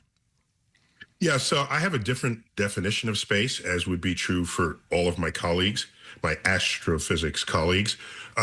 Many people don't realize that the space station, for example, which is anybody's common definition of being in space, if Earth were shrunk to the size of a schoolroom globe, then the space station is orbiting 1 centimeter above the surface. Yeah. And so I'm sorry, I can't think of that as space. Send me somewhere. Moon, Mars, asteroids, beyond. But I don't want to just boldly go where hundreds have gone before. The billionaires who pay to go up in the one where they're in space for like 6 minutes, that seems to me to be a real ripoff. That's not even as high as the 1 centimeter. So the billionaire boys race, the Bezos Branson, you're right. That's what's called suborbital. They go up and then just fall back for 5-6 minutes, and it's the falling part where you're weightless. So that's fun, and you're sort of above the important parts of the atmosphere. So that's fun. Stars will come out in broad daylight because you can't see stars in the daytime because of the scattered blue light from the sun that turns the sky blue. You get above that limit, so that's fun. I have no issues with that. But on this same scale with the schoolroom globe, they go up about the thickness of 2 dimes. Yeah, wow. And it's costing them several more dimes than that. Remember that guy, that crazy guy, Felix Baumgartner? Remember him? Sure. Yeah. Who did that edge hot of air space balloon jump thing? Yeah. For Red Bull? Sure. Okay. How high was he? He was the thickness of 1 dime above Earth's surface. So we, and NASA is complicit in this. We have a very low bar definition of what it means to go into space. Wow. But I'm sorry, I have higher goals than that. Can we get to Mars, though, feasibly? Is that really a realistic thing? Well, so let me just make it clear. Oh, by the way, of the billionaire boys space race, right, Elon Musk is the only one who actually puts people in orbit. Okay. So he's the full 1 centimeter up, and that's why he can intersect with the space station if he chooses. Unlike the 1950s, where people said, will we ever get to the moon? Do we know how? Is it even possible? That's not the kinds of questions anyone is invoking today about Mars. The questions are not, is it possible? Of course it's possible. We have an SUV-sized rover that took a helicopter to Mars, exploring Mars right now. Getting to Mars, that's not the issue. So the issue is, what's the motivation? And who's going to write the check? That's all it comes down to. It's not any more complicated than that. So you can survive that trip to Mars. A human being can. Well, it's 9 months. Yeah, just get a good Netflix account, good library. Maybe listen to Neil deGrasse Tyson. He's got a couple of podcasts out there. Thank you. Yes, I have a podcast that'll keep you going. There you go.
Gotta get them agitated to keep. Well, this is the Bob and Tom Show, live from the O'Reilly Auto Parts Studios. Tom says something angering and then wonders why people are angry. There's Christy Lee at the Gotta get him mad at the Silac Insurance Company news desk. Yes, you do have that. Yeah, you do like to get He has that people whiplash pissed off. mentality. Yeah. Same reason we keep the room cold. There's Jeff Oskey at the Prize Pick Sports Desk. Yeah, man. Pat Godwin is in the performance room. Hello. Ace Cosby's at the board running the ones and the twos. Hey, Josh. I smell wings. You Yeah, do they're smell good. wings. We have the famous Hermanaki chicken wings here. And Herman's here. Yes. And who What a developed pleasure. them. I asked him Yeah. if they'd given him the Nobel. Yeah. He says they're still waiting. And Oh, I don't know okay. what the Nobel people are doing. Because That's the origin of Hermanaki? Yes. Yes, sir. Yeah. Yeah. I just met Herman. Yeah. I didn't realize that was the. That's it. Oh, that makes perfect sense now. Piss him off? Culinary scientist. I did not make him angry. No, I'm trying to get Joey angry because Joey Chestnut, the world champion eater, is here with us, and he just pointed out that he's just lost a couple rounds, so he's getting ready for the Big Ten championship coming up this weekend in Indianapolis, and prior to the game is a special event eating the Hermanaki wings, and you got to get fired up because you got to win, right? Oh yeah. My juices are flowing. But don't you have an advantage because you live here, so you're more familiar with these wings than the other contestants? I like the way you think. Yeah. I wouldn't. Yeah. I like It's that like gotcha question. I've been practicing, but Home field advantage. I'm not going in cocky, but right. I feel confident. Joey, is it an even balance of drummies and flats? Yeah. It's Okay, gonna so be those- drums and flats. My technique with the flats, oh my god, it's vicious. It's like Sylvester with a fish, right? You just put it in your mouth. It's like woo. You want to demonstrate it The for bones us? are clean. Now, do you watch film the way the NFL players? I mean, like, I think that's a fair question. Do you sit down with someone and he goes, "Well, look, obviously you're moving your arm too much." or Right. you're- This one I didn't videotape myself practice for hot dogs. I'll videotape and watch my film. Wow. That one Man. I put in almost 2 months of work in for that one contest. Sure. And that's the one where you are the Yeah, legend. I don't screw around on that one. Yeah. Okay. Now, you just saw me eat a flat. On a scale of 1 to 10, how was my technique? Oh, good amateur level. Yeah. So Okay, I'll take that. He pinched it hard and put the whole thing in his mouth and sucked it pretty good. All right. But so like That's right. But in a contest, that technique it's a little bit slow. So in contest mode, I'm kind of scraping with my hand and using my mouth And Can we have him kinda demonstrate skipping this? I a step. don't want to get in the way of his prep because Right. he's in the mode right now where he I can't can really. have Oskay do it. I again. give until it hurts. Let's do it. All right, Okay. let's do it. Oskay did a good job. Jason, go get us some flats. Well, while we wait, why don't we do that in just a second? We have time to read a letter. All right. Do you have a question? No, well, do you have any hangers on? Like I know if I lived here and I knew you were practicing, like I would just drop by to, eat some wings too. You know what I mean? Like I feel like I know that if I was doing that, I can in my head name 5 friends who would be like, "Hey, what are you doing today?" Knowing full well they knew what I was doing today, so they could come hang out and eat wings while I practice. What do you call? I mean, in the world of rock and roll, Edwin, you of course had back in the day groupies. Yeah, but he still has groupies. They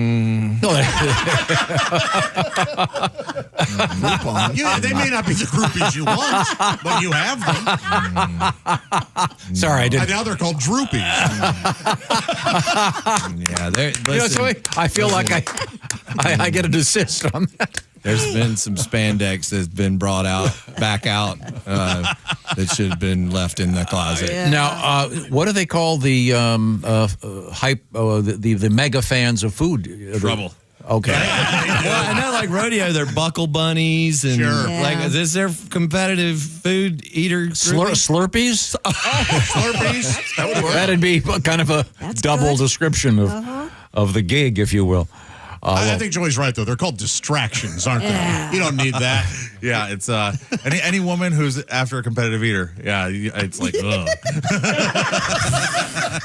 Yeah, I'm sure they're. I have to win the good ones with my charm. Yeah. Clearly, there may be it's not the association with your skill level. I watched your tongue tackle that wing. And how did this go down this road? I have no idea. Now, someone has just brought in some. I can't see from here. What have you got over there? Oh, we got some nice. You have a flats. flat? Oh, those are the flats? Yeah.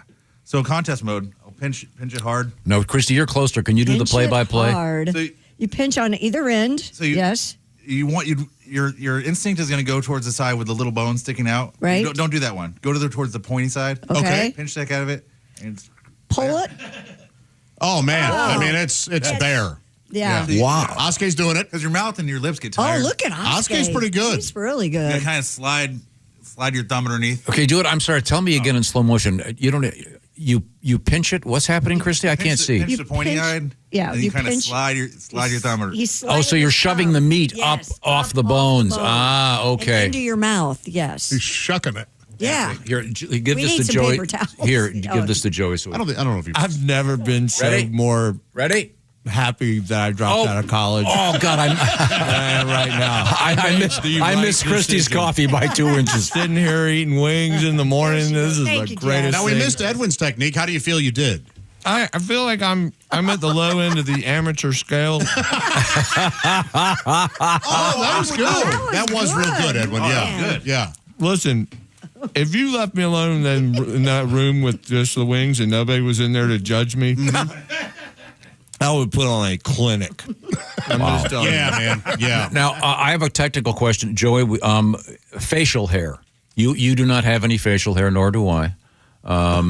Edwin, technically, what is that a faux T, Flavor saver? a so-called This is double chin camouflage is what this is. So that's a soul patch, but bigger even. Yeah. This is just clearly to try to make my Kinda big like a round king- head look No, younger. King Tut Yeah, that's not a looking. soul patch. That's a soul patch. Again, you're on fire today, Josh. Would that be a disadvantage, Joey, to have facial hair in an eating competition? I don't think it would. No. I had a beard for a couple years, but it's when you're a competitive eater, you attract trouble. People are like, oh, you want drugs? Like, when you walk around with a beard in the cities I go to, like, oh yeah, this guy doesn't have a normal job. Yeah. That is a weird analysis of. No, I mean when you go to dive bars, and you have a beard, people. Oh, yeah. Jeff knows about this. Yeah, they just shaved mine off. I haven't been offered drugs in the last 3 days. It's infuriating. Yeah, but your beard you had more of the homeless look. It was still, I'm going to offer you some drugs, yeah. Spirit. It was hobo chic. Yeah, yeah. Yeah. I mean, I get offered valet parking. I look like a narc. We're having fun. We haven't let these guys do a song. We have Al Jackson coming up next. We got Al. But I really we have a request for a song. We don't have time to do it just this second. Okay. So we'll do it in a few minutes. I'll give you time to find out what I'm talking about here. This letter comes to us from Vincent, kind enough to write, thank you for making my blah, blah. I just saw Edwin McCain at a charity event for the Children's Hospital in Charleston, South Carolina, right near where you live. Mm-hmm. They raised, over $1 million for the Children's Hospital. Edwin put on a fantastic show. It was phenomenal. Well, that's nice to know. Very nice. Very nice. Raise $1 million?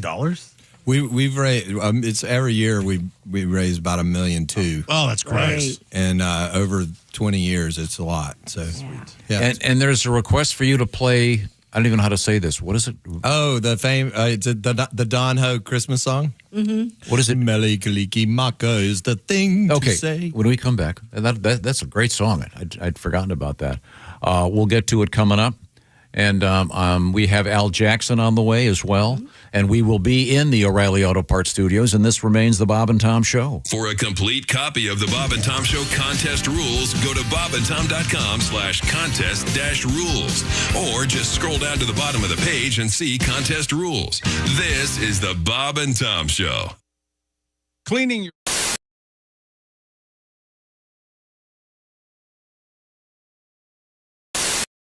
Hi, Christy Lee here. Anybody want a date?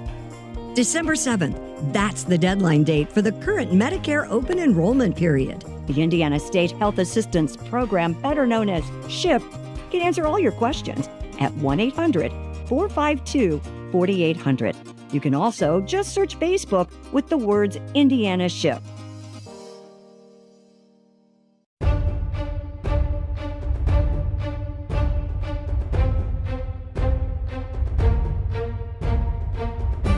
Hey, it's Josh with the Bob and Tom Show. I'm here at the American Ninja Warrior set, and I am actually going to attempt to run this course. Now, most people work years training and building up their strength and confidence to tackle this obstacle course. I am merely just going to give it my best, essentially disrespecting and making a mockery of the entire American Ninja Warrior system.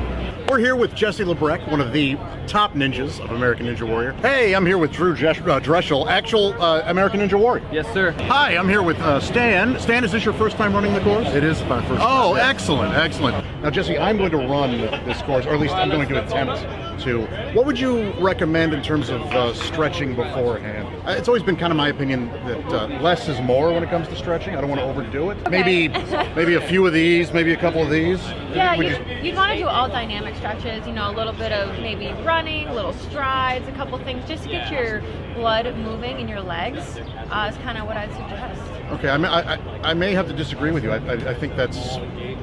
I mean, just from a health perspective, I don't think that's the right way to go. Yeah, less is more, so Yeah. like nothing, maybe? Yeah, I mean, less is more. Maybe Like maybe just walking up the maybe steps. actually nothing is more. Oh, okay. Is there a way to be sort of lifted onto the platform as opposed to having to do the steps? We could probably get a ramp and then just wheel you.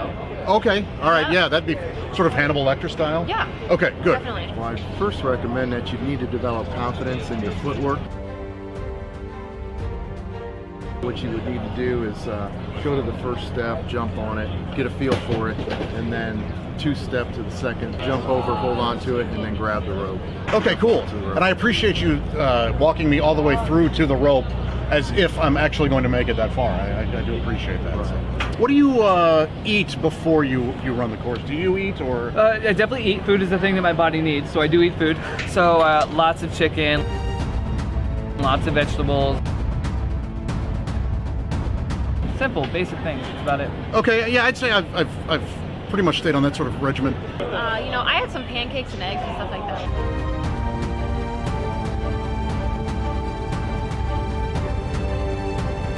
Oh, no kidding. Yeah. Okay. Are you allowed to gamble on any of these? Can you bet on yourself to win or lose? Never thought about that. If you were to gamble on me making it past this first obstacle, what How do you think you'd bet? What's your experience with doing obstacles? Oh, absolutely none. None? Yeah. Okay, well, good luck, and I'm not putting any money for you to pass it. I'm not a dumb guy here. Yeah. Well, any last advice for me before I give this a shot? So have you like really trained for it? Have you done anything? Been on a course at all? No, none. I mean, you could not do it.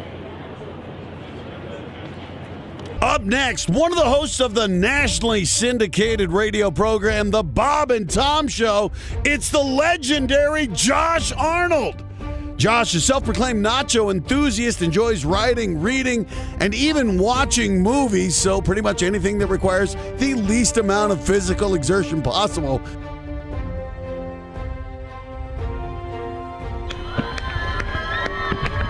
Thank you. Arnold taking a moment to ineffectually move his limbs. Looks like he might have broken something there. Perhaps shaking off some of the crumbs or something. Is that nacho cheese or blood coming out of his mouth there? Josh successfully makes his way into the first of the floating steps, going for the next step. Oh, fails miserably, as of course we knew he would. Let's take a look at that replay.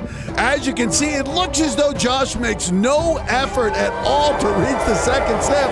But sadly, I do believe he was actually trying. One thing Josh realizes, gravity applies doubly to him. Look at this man. It looks like he's built out of iron. Now, some of you at home may be thinking there was an awful lot of buildup for such a small payoff, but look at it this way. It's the same thing if you sleep with him. But for those of you feeling ripped off, here's some footage of him walrusing his way out of the pool. Oh, somebody give him a fish. Good effort, Josh. Look at that disgusting mess of a man.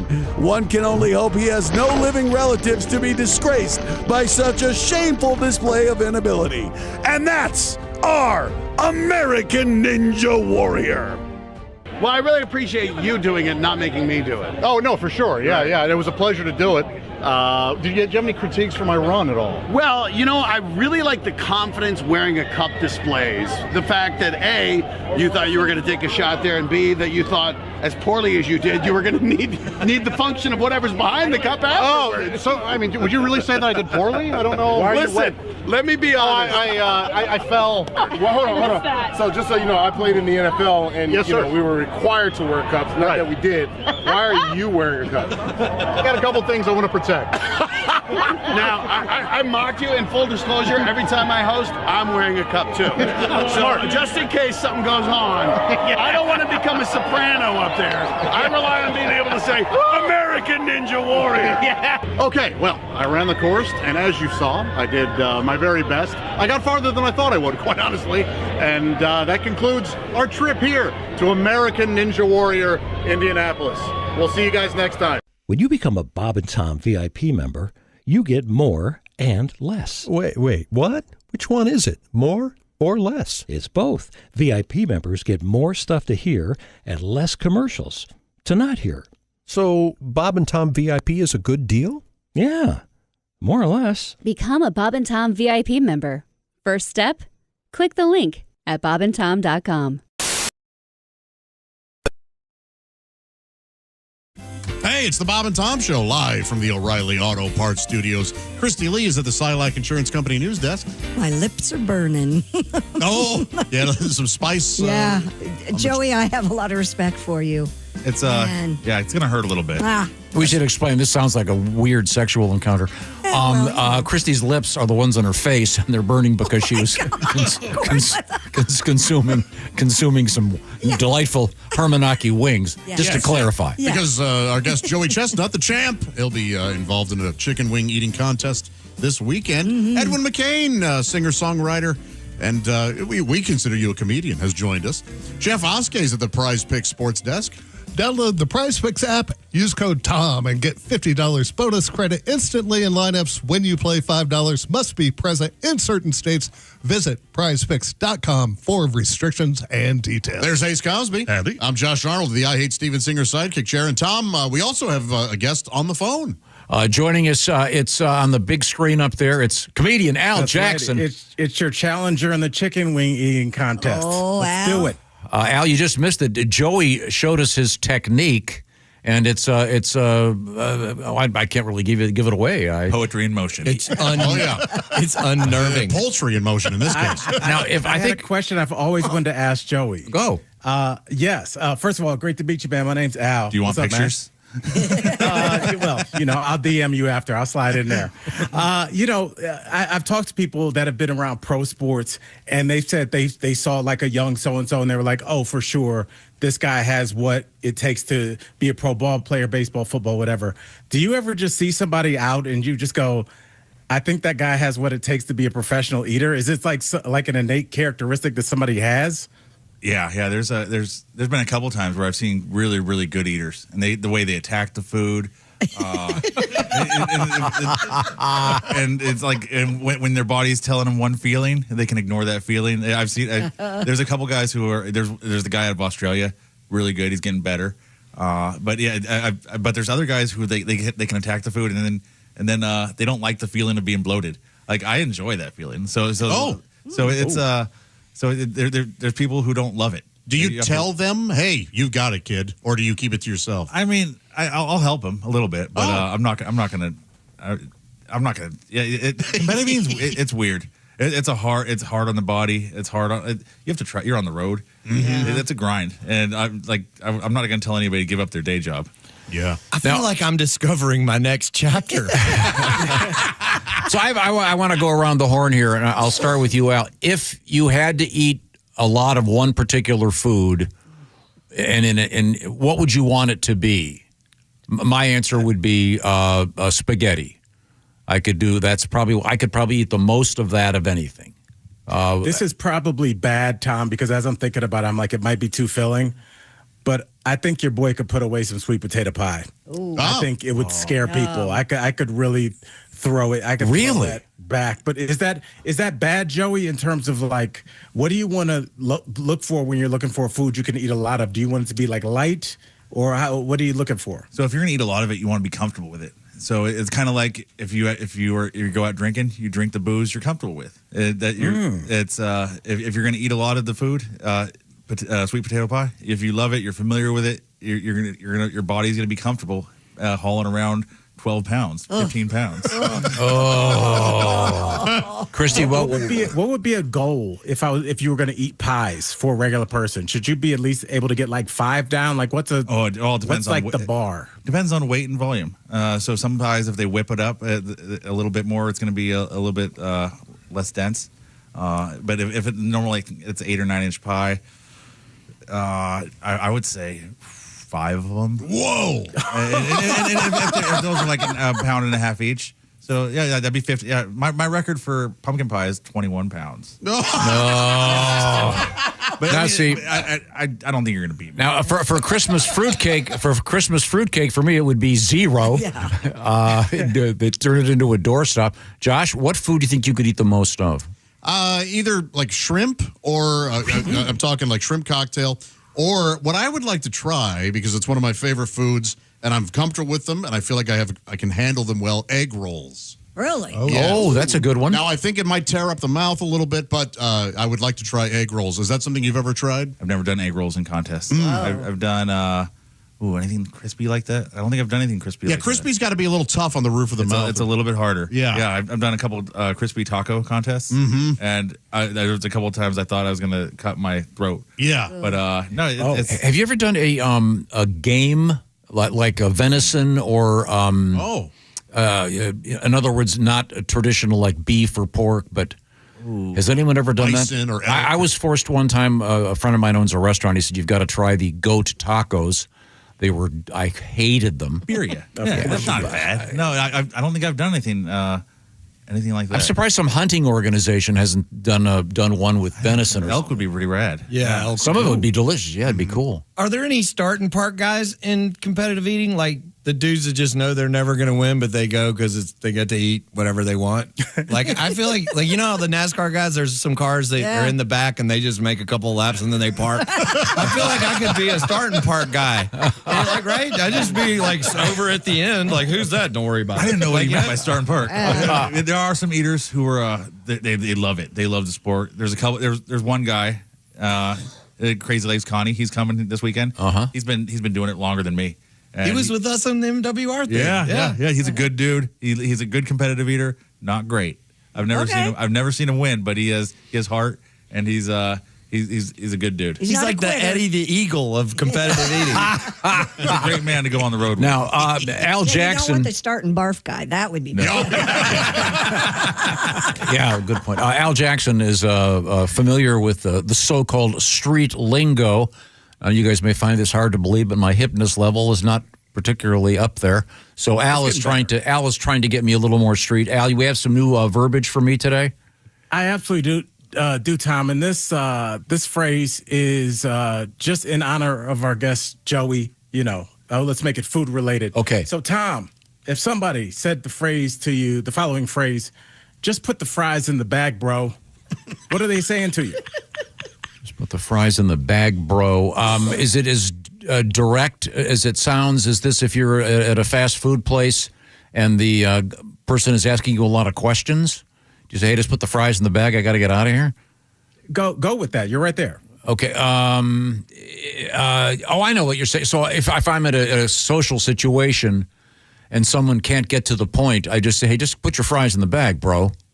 That's it. Tom, that's a walk-off home run. Do I come off as being a little fake when I say... You sounded hip. I can talk that way? Oh, yeah. Oh, really? I'd do it more. That was actually really good. I sound like a narc. We were saying, Al, you know me. You've been at my house. You know my life. These guys were saying, like Oskay with his look, he's offered drugs. I said, I got offered valet parking. I don't come off like someone who's hip. But you know what? When you watch a movie and whoever is like looking for the drug, they get through like the first couple scary guys. When they get to the final boss, that's kind of like, either the big drug dealer or the worst guy, they're always like kind of like mild mannered. They have like a regular house and you're like, oh, this is the guy, but they're terrifying. So you could have that look where like, oh, we found out Tom controls everything west of the Mississippi. You got that look. That is exactly what happened if you've watched that show, Task. That's exactly what happens in that show. They go and you find the big. Are you going to ruin this for people who haven't seen it? No, it doesn't. Just there is a boss is. You think you know who the boss is, then they go to the real boss, and Al's right. It's a guy that looks like me. Yeah. Except he has people that can kill people when he goes. Disrespect them. They were like, okay, that's a decision you just made, and that's way scarier. Yeah. Than somebody saying I'm going to kill you. You're just like, oh no, this guy's not messing around. Yeah. I set up a grow operation in his pool house last weekend. Yeah. Wouldn't be the first time someone's tried that pen, please. Okay, we got one more. We have time for one more phrase. Al, what have you got? All right, Tom. I like this one because the young kids are using it. Tom, what is your huzz? Huzz. H-U-Z-Z? Yes, sir. And this can be said by a man or a woman? Yes, sir. This is not a partner kind of thing. It's not your husband. Is that what you're thinking? Go with that, Tom. Okay, so last night I was out at an event and Christy was there with her huzz. No. Tom, okay. It was No, that's right. You hit it. Yeah. That's it? Yeah. It's a new phrase that Gen Alpha's using, and huzz, obviously, like Christy Lee said, is like for the husband, but everybody uses it. Like a girl could, a guy could use it to even refer to his girlfriend. She's like, oh, that's my huzz. Like, it's just shortened to like, that's my boo. Yeah. Your boot? Your boo. Oh, your boo. Oh, sorry. Tom, you got 2 walk-off home runs. Busted up right at sorry. boo. You know boo. That was an old term. You knew that one. Boo. Okay, boo. Yeah. Yeah, okay, she's good. my boo. Very good. Well, thank you so much, Al. Now, Al, you're on the road this week with Willie, right? I'm with your son at the Dayton Funny Bone. All right. And Saturday. That's right. So, yeah, come out and see the boys. We're out kicking it. So can't wait to get to my home state tomorrow with your son, Willie, and do some comedy. So, yeah, come on out if you're around. Are you picking the Browns this weekend? Oh. I am. They're due. It's just like, Shador's doing great. They're -3 against the Titans. I know the Titans are really bad. Yeah, I'm gonna say the Browns, but I think it's gonna be like a weird score, like 8-5 or something. Yeah, and then it's a push because No, I'm saying Shador 3 touchdowns. It's gonna happen. You think? There we go, Tom. Yeah, put that in the absolutely. universe. Yeah, the Browns are finally going to come back. Okay. It's the time for the big turnaround. Al, it's always a great pleasure. Thank you. Have fun with Willie this weekend. Love you guys. Great talking to you. Bye, Al. Now, Mr. Oskay, if you had to eat piles of something, what would it be? I could probably eat the most rice. I could eat like 10,000 of them. Really? So now, a daily serving. The only way, that contest, the way to do that, though, would be to have to use chopsticks. Oh, yeah. Oh, yeah. Yeah. You ever seen a guy really mowing down the rice? You go to a restaurant and there's some dude over there that just holds the bowl up and Oh, yeah. I like that guy. Yeah, that's the pro move. You pick up the bowl. Yeah. If you're on an airplane, don't eat off the tray. You got to pick up your food. Yeah, they're very good, very good. We're getting some great tips. When we come back, we have a special request for Mr. Edwin McCain and Pat Godwin. You guys are doing kind of a duet thing. Mm-hmm. I'm certainly looking forward to that. What have you got coming up in the news, Christy Lee? Oh, we probably won't get to it, but we've got a guy who's been eating something that is quite expensive, Joey, but he only ate one. It was a Fabergé pendant. We'll talk about that. And Pat, I got to say, you look really good in there. Oh, why, thank you. Very nice lighting. And it's right. It's right in my face. It's really pretty. Yeah, that lighting coming from below makes you look like you have a lot more hair than you do. Oh, my gosh. Oh, well, thank you. Just admit it, Christy. I think you look very handsome. That's coming from the baldest man in the Yes, right. Yeah. Mm-hmm. No idea under this hat I have a bushy head of hair. Just like Ace. Christy, you going to handle this prize picks for me? Sure. It's your fantasy season already over. Well, with prize picks, you don't have to wait until next year's draft. Prize picks lets you play fantasy football every week. Here's how this works. You just pick your favorite player to win, and they hit their projections every week. You win. No draft required. Keep the season rolling on Prize Picks by getting $50 bonus credit instantly in lineups when you play your first $5. Use the promo code TOM. That's Tom. Once again, you simply pick 2 to 6 players, pick more or less on their stat projections. Watch your lineups light up like the holidays. What's really great is Prize Picks now has early payouts. So if your lineup gets off to a hot start, you now have the option to cash out your winnings before the game even finishes. Download the Prize Picks app today. Use code TOM and get a $50 bonus credit instantly in lineups when you play your first $5 lineup. That's code TOM on Prize Picks to get $50 bonus credit instantly in lineups when you play your first $5. Win or lose, you'll get $50 bonus credit in lineups just for playing, guaranteed. Prize Picks, it's good to be right. Must be present in certain states. Visit prizepicks.com for restrictions and details. Thanks very much, Christy Lee. Coming up, a duet with Patty G and Edwin McCain. I think we have time. Joey, can you hang out for a while longer? Absolutely. Oh, good. We'll look forward to it.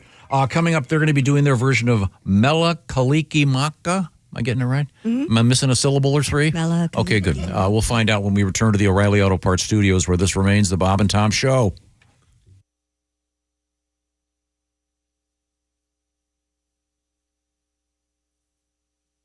Q95 traffic.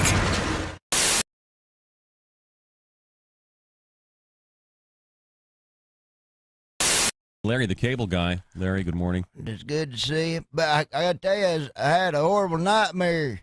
Last night? Last night. Really?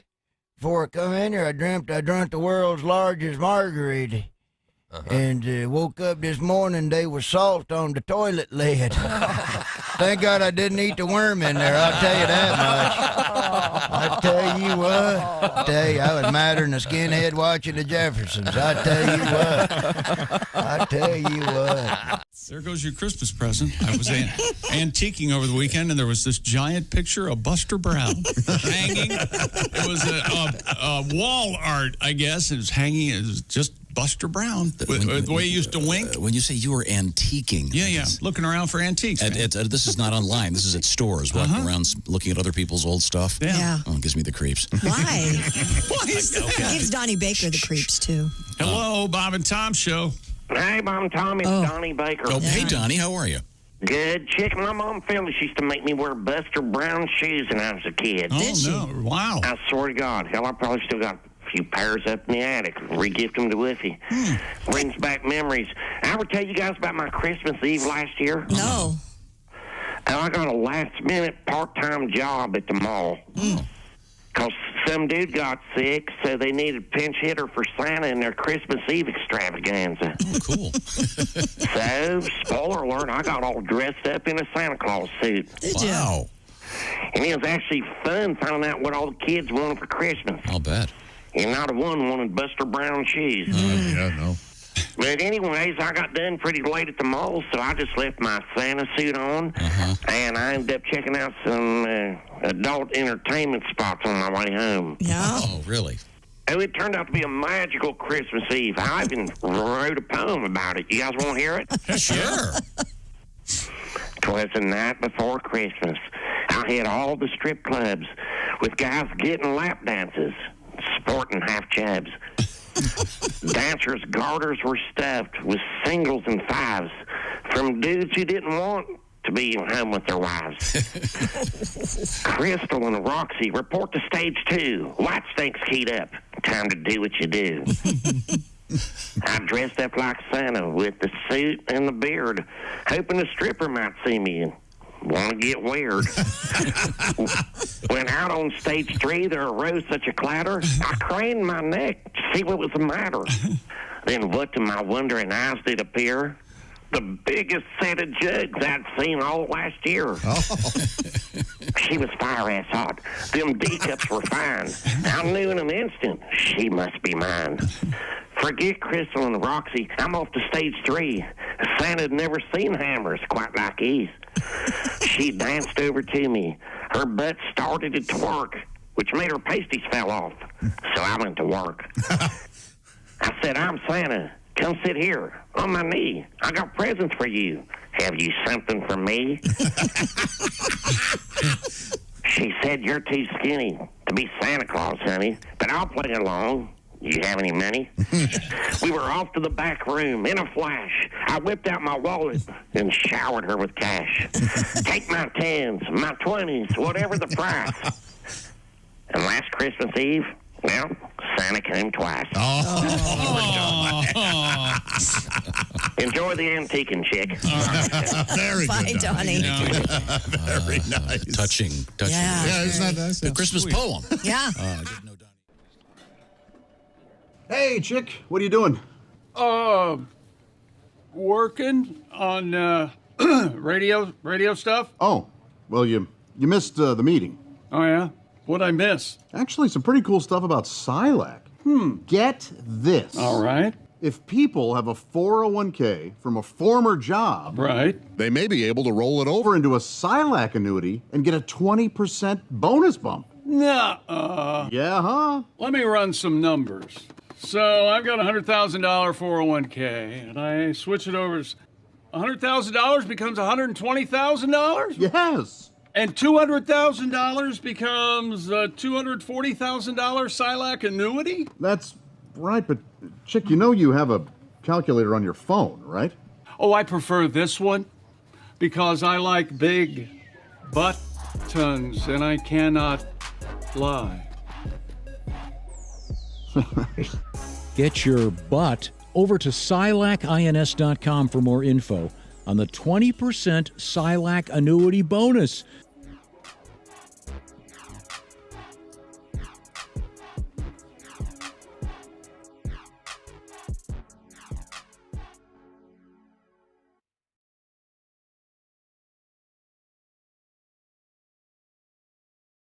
Hey man, it's Donnie Baker. Guess what? I saved up some money and bought this new badass spy camera. I swear to God I did. Check out this bad boy.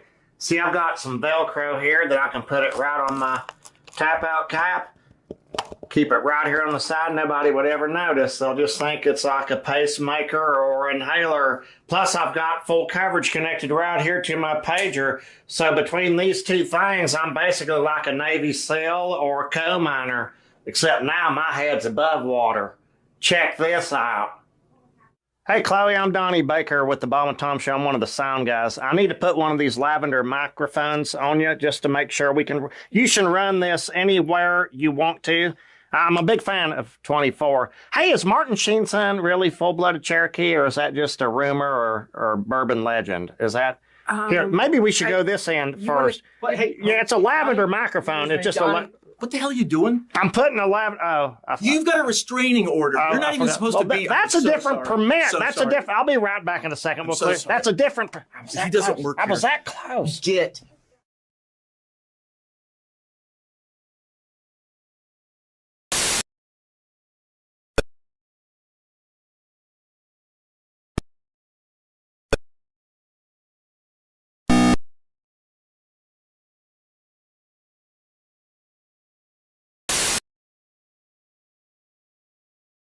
Golden toilet seat.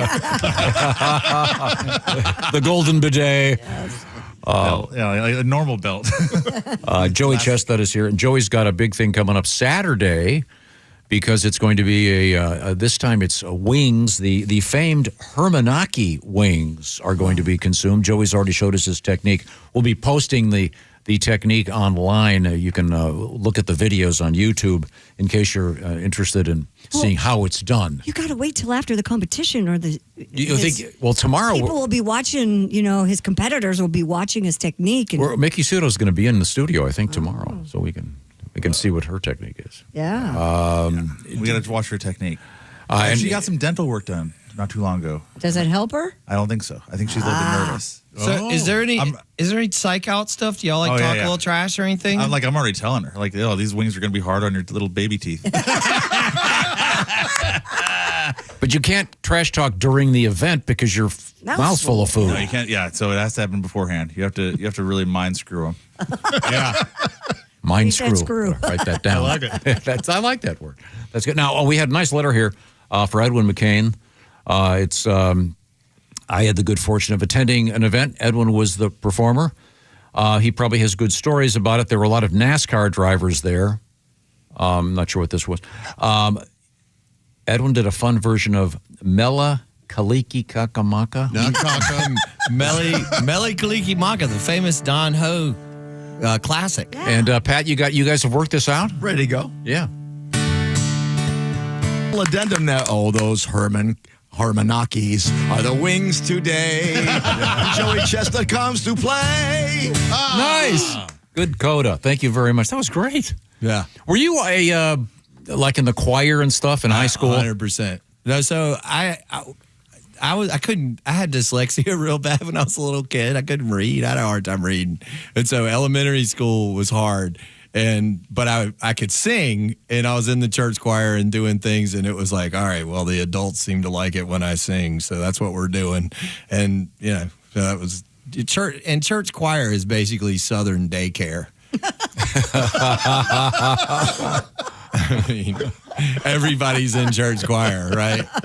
Yeah, and sports. The church choir and sports. Did you play sports too? Everybody did. Yeah, we all did. And, you remember, we were lighting fires and playing soccer, and, nobody knew where we were for weeks at a time in the summer.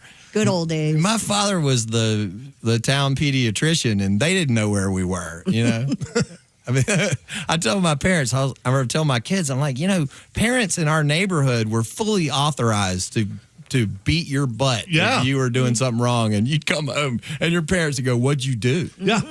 Yeah. I would go home and get beat by my parents for putting the other parent out. Yeah. You made them beat you. Yeah, those days are gone. Yeah, no. Oh, my gosh. We all learned a lesson. Now, we're hanging out with Joey Chestnut, getting ready for another competitive eating event.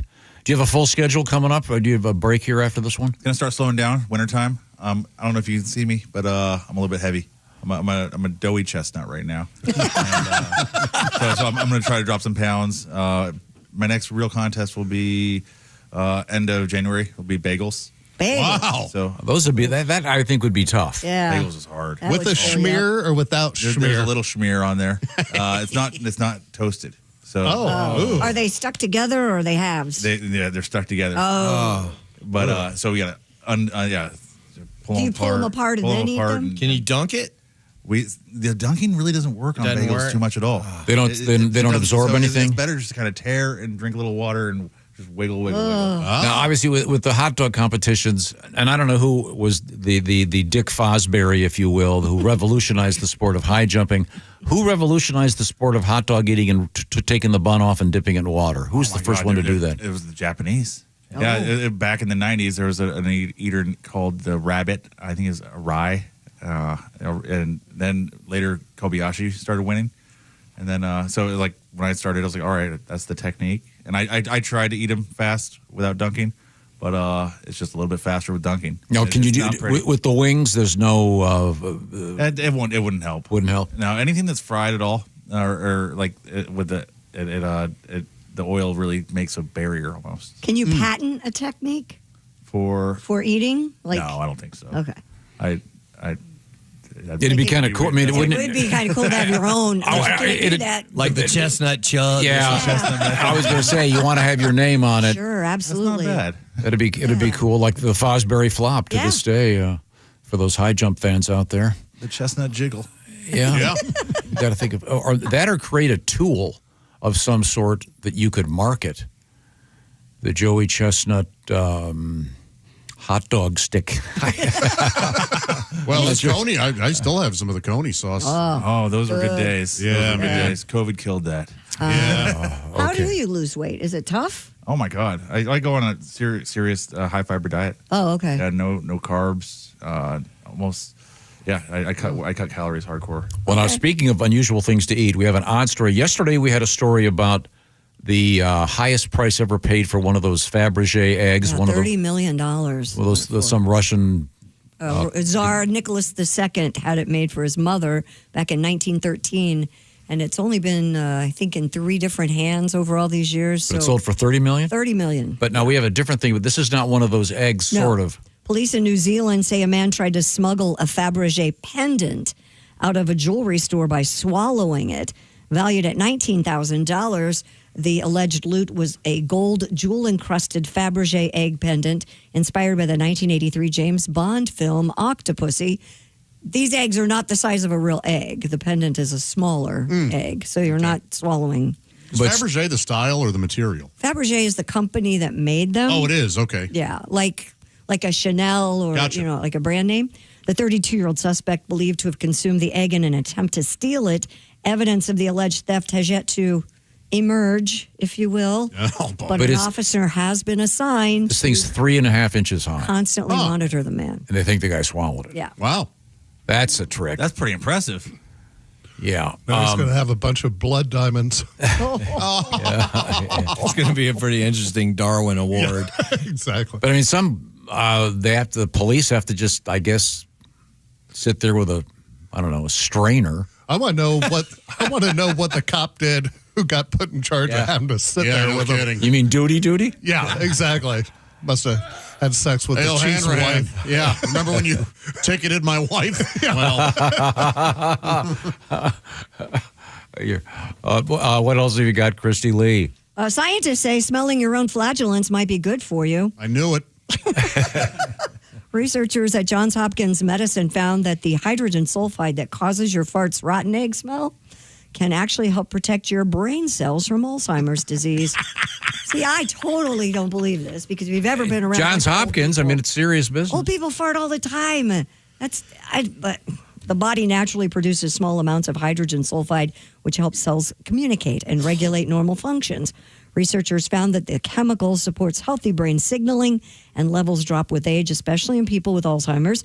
And it apparently is in the proceedings of the National Academy of Sciences. If you'd like to read more about it, yeah. That's serious medical journal. Mm-hmm. Does they have to be your own? I would think it would have to be your own. Wouldn't the hydrogen sulfide be in Josh's, for example? I don't know. You could be a donor. Yes. I'm going to live forever. Yeah. Well, I got to go down to the fart bank. I lost a step in my memory. Very odd. And get pink eye. Wow. Let's get back to our guests. Edwin McCain is here with us. You brought your guitar. Do you want to sing a real song for us? No. Okay. You don't have to. I'm good. I think we tapped out. We've hit the quota. You nailed it though. You did such a good job, and you may be going out this summer back on tour. Yeah, I hope we're going out on tour this summer. I like the big tours where we get to be. I mean, my goal is to be the greatest support act in the history of man. And how many people are you taking with you when you go out? We go out with 7 of us. It's 5 of us in the band, 2 crew. I drive the bus. We're like SEAL Team 6. We're lean and mean, man. We get it done. Yeah. It's great. Now, last time I saw you, you were leaving a major venue. You were opening for Collective Soul. Yeah, Hootie and Collective Soul. And you didn't know it. I was right behind you because I recognized your bus. I was trying to pull up next to you. But the concert had been over for like 10 minutes, and you were driving to the next gig. Yeah, we have a whole program. We get out of there, we beat the traffic, get on the highway, head for the next place. Wow, good for you. And you can also repair the vehicle? I am. You have what kind of license do you have to have? No, well, you have to have a CDL, and and I have to be, we used to be, we could just put private coach on the front of it, and that was it, and we could do whatever we wanted to do. And now we have to follow all the rules. That's how I lost my bus driver. My old bus driver that used to share the duties with me when we had to become legal. I said, hey, Dave, we're going to have to be on random drug screens from now on. And he goes, well, today's my last day. How does that work? You pull into a weigh station and they test your urine? No, we don't have to do it. It shows up in I get an email that I have to go by. I got to go by one of those drug testing places and put in a random screen, and they give you a number, and you send it all off and do the whole thing. Well, this actually ties into a news story in an odd way. There was a news story we had a few years ago about a false male member, if you will. Oh, yeah. That you could put urine in. Wasn't it called the Whizzinator? Yeah, dudes had them in rehab. Yeah. And that was happening. And I guess the trick I was told was you've got to bring them up to temperature. Yeah. Because people would store that, they'd go up to someone and say, hey, can I have some of your pee? Well, the big problem was these idiots in rehab would get pee from women, and then they would come back, hey, you're pregnant, right? Yeah. And we also had a news story. I don't have it in front of me anymore. But we had a news story about I want to say it was a lady that walked into a 7-Eleven and put a jar of her urine in the microwave because she wanted to get it up to temperature for the test. Yeah, I remember that one. 235 degrees. It's kind of hot, man. But this is a fake body part, but it's not for the purpose of a drug test. Do you have the story? Yeah, the former CIA agent known as the Chief of Disguise revealed some of the devices that they used during the Cold War. Among them, fake scrotums and so-called rectal toolkits. In an interview with Wired, Ms. Joanna Mendez offered a series of stories about some of the CIA's Cold War era gadgets. When she wore the fake scrotum, it was very obvious. Man, we might think you're a spy. The fake scrotum, which could be prepared in advance to conceal escape tools if the operative anticipated being captured or strip searched. Huh. So you'd have to be able to fit your real scrotum inside the fake scrotum, right? I guess. That or you could just look like... Alongside the tools, I would think. Because I imagine the guys that have to do this, it's probably a fairly unpleasant task to have to search somebody and... Well, it's definitely not a quick draw situation. Yeah. Hold on a second. Yeah. Menendez also described a rectal toolkit, which he said was a little bit like a suppository that you just inserted in case you needed it. I wonder what it did. Or what She said it was important that it be very well made, very smooth, that it not cause any injury coming or going. But inside of it were small tools that could be used in a variety of ways. Like picking locks? Yeah. Mm-hmm. Yeah, I've seen it. It has like a wire cord for cutting, and it has like lock picks so you can pick your handcuffs or whatever. Gotcha. I hope Tom Cruise has to do this for his next movie because he always does his own stunts. Yes. All right, quiet on the set. We got to remove the rectal tool. No smiling. That makes sense. You're handcuffed behind your back. You can just kind of push it out. Yep. And it's right there. Yeah. Boy. Man. So this is the suppository one, not the scrotum thing. Sure. Because I thought of a great name for the spy movie with the scrotum thing. Okay. Scrotal Recall. Yes. kind of a robot thing. Okay. Aren't you glad you don't have to do that? Yeah. Yeah. Escape with a 2D. Do they train those guys how to pick locks and stuff? Sure. Oh, yeah. Behind your back? Sure. I don't know if I could. I don't know if my arms would go down that far to. Oh, yeah. If you're. We should handcuff you and try it. See if I can crap out a tiny little egg. Well, earlier in the show, you said you could make a deposit into a Pringles can. No doubt. Okay. Well, we'll talk about that later. The look on Joey's face when you just said that. We had this was a legitimate news story out of Columbus, Ohio. A distinguished attorney for some reason. I don't know if he was distinguished. Well, he's distinguished now. He was and admitted that he had been pooping into Pringles cans and throwing them at various sites around the city. Yeah. Look at his face. Yeah. Well, no, I'm just trying to figure out the motive. Was it just to see if he was could mad. get it in there? He was mad at the city hall or something, and he was throwing it at the building. Those were his enemies. And then someone wrote us a letter saying apparently the technique is you do that into a Pringles can, then you put a layer of Pringles on top and leave it at your office. So. Whatever happened to just the little lunch bag and you light it on fire and leave it on the front the classics. steps. Yeah, that's it. What are these kids doing? Right now, I want to talk to you about HomeServe. This portion of the Bob and Tom Show is brought to you by HomeServe. Now, you insure your car. Yeah. You insure your house. You insure maybe you got health care, et cetera. But maybe some aspects of your house aren't covered by insurance, a lot of the little stuff.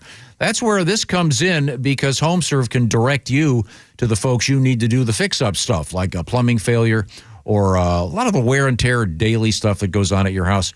I know, for example, if you ever had that surprise burst septic line, I've been there. Or you have a sudden flood in your basement. I've been there twice at the old houses. So repairs like that are difficult, and it's kind of a pain. Therefore, you might want to have HomeServe. They've got a 24/7 hotline, so you can get a repair person over there. It's super simple, and it's quite a value. Plans start at just $4.99 a month. So help protect your home systems and your wallet with HomeServe. It'll take care of those covered repairs. Like I said, $4.99 a month, or go to homeserve.com to find the plan that's right for you.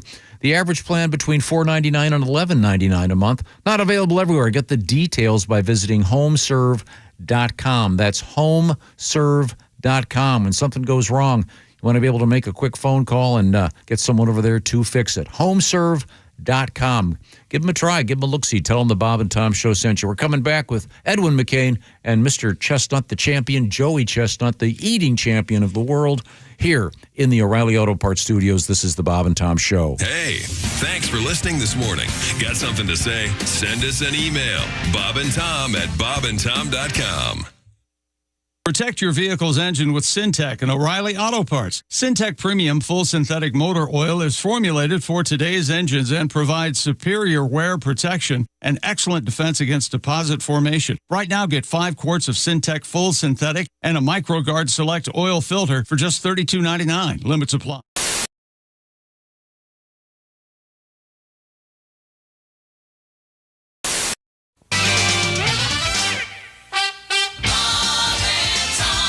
Hi, he's Bob. I'm Bob.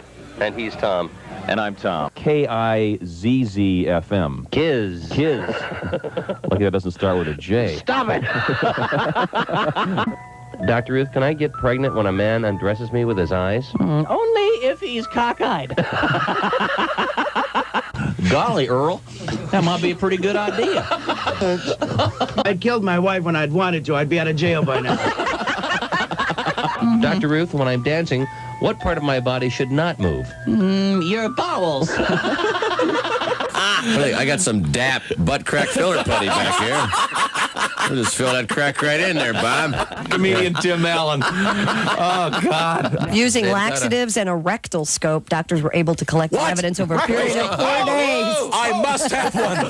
Rectal scope is the mouthwash. Your color's back to your face? Oh, I was great this morning. So is yours, Tony. Tony, you're...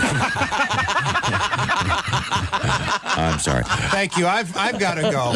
You're gaining weight. My wife, when the first time she was pregnant, all I saw of her for 9 months was her ass hanging out of a refrigerator. And if you believe that, I can't say that. Bishop Emeritus Frederick W. Freaking, who headed the Roman Catholic Diocese. That's his name. He was 85. Did they have to pull the freaking plug? Hey, boys, this is the Pope. I gotta go to the freaking funeral. Yeah, how about this, Bob? Red or black? That would split it up. Black. It's a black card. Okay. Chick, would this be a club or a spade? Club. Club. See, look at this. See, we're narrowing it down. Now we're down to 13. Would you say a high card or a low card? High. High club. That'd be like 7 and up. All right, Tom. Yes.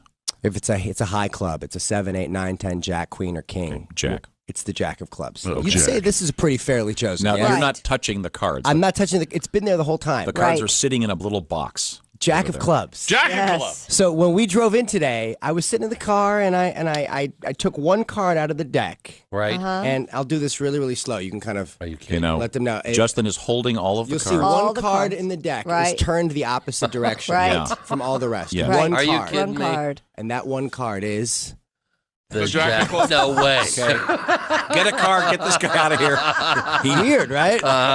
Hey, You're we're a witch. Hey, wait a minute. Witch. Where are my car keys? Hey, can you fix Justin? We need a magician. Can you fix Chick's computer? Oh my gosh, you're just in time, Justin. It only plays Steve Miller. Yeah. Are you kidding me? Weird, right? Yeah. Hi, Christy Lee here. Anybody want a date? December 7th. That's the deadline date for the current Medicare open enrollment period. The Indiana State Health Assistance Program, better known as SHIP, can answer all your questions at 1-800-452-4800. You can also just search Facebook with the words Indiana SHIP. The Gores just got divorced. We know Paul McCartney went through the worst divorce in history. That's true. I would have been a great attorney for Paul McCartney. I'd have said, ladies and gentlemen of the jury, my client, right over there, 1964, could not crawl out of a car without every woman in America tearing her hair out, yelling his name at the top of their lungs. He could have had any woman in the world that year.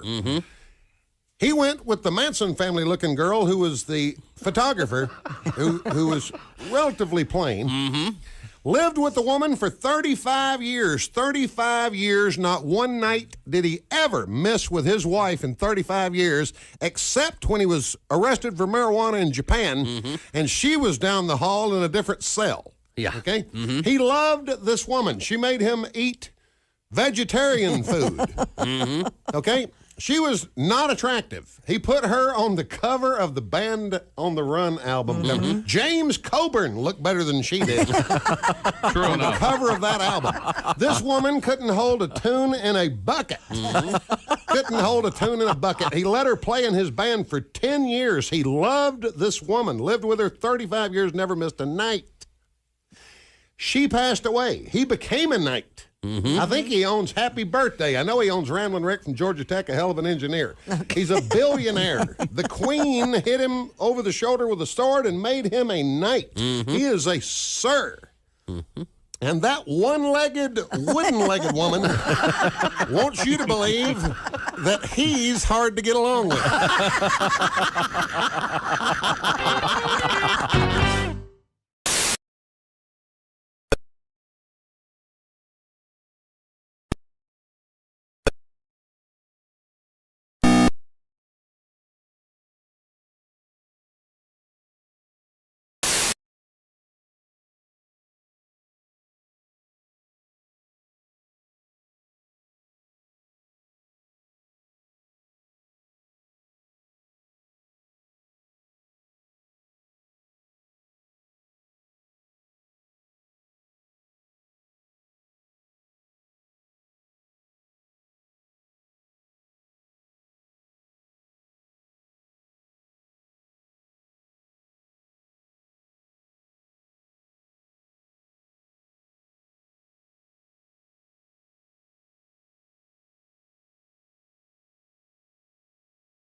Singer, songwriter. He is also he's got a great little Christmas project that's floating around on Spotify. He is Edwin McCain, a terrific musician. And also in the studio, it's the legend himself, Joey Chestnut, competitive eater. And Joey has a big event coming up prior to the Big Ten championship game. He's going to be trying to be a big winner at the Ale Emporium Hermanaki wing eating competition. he has already shown us his special technique for eating wings. And to make this clear, Joey, they weigh the wings and the refuse, if you will. So it's based on the total amount of food eaten. Yeah, food eaten. And so if you have a technique that you're not efficient, if you're wasting time getting the meat off the bone, you have to get the meat off quick. And approximately how long will the competition be? How many minutes? Oh, it's a 10-minute contest, and 10 minutes of playtime.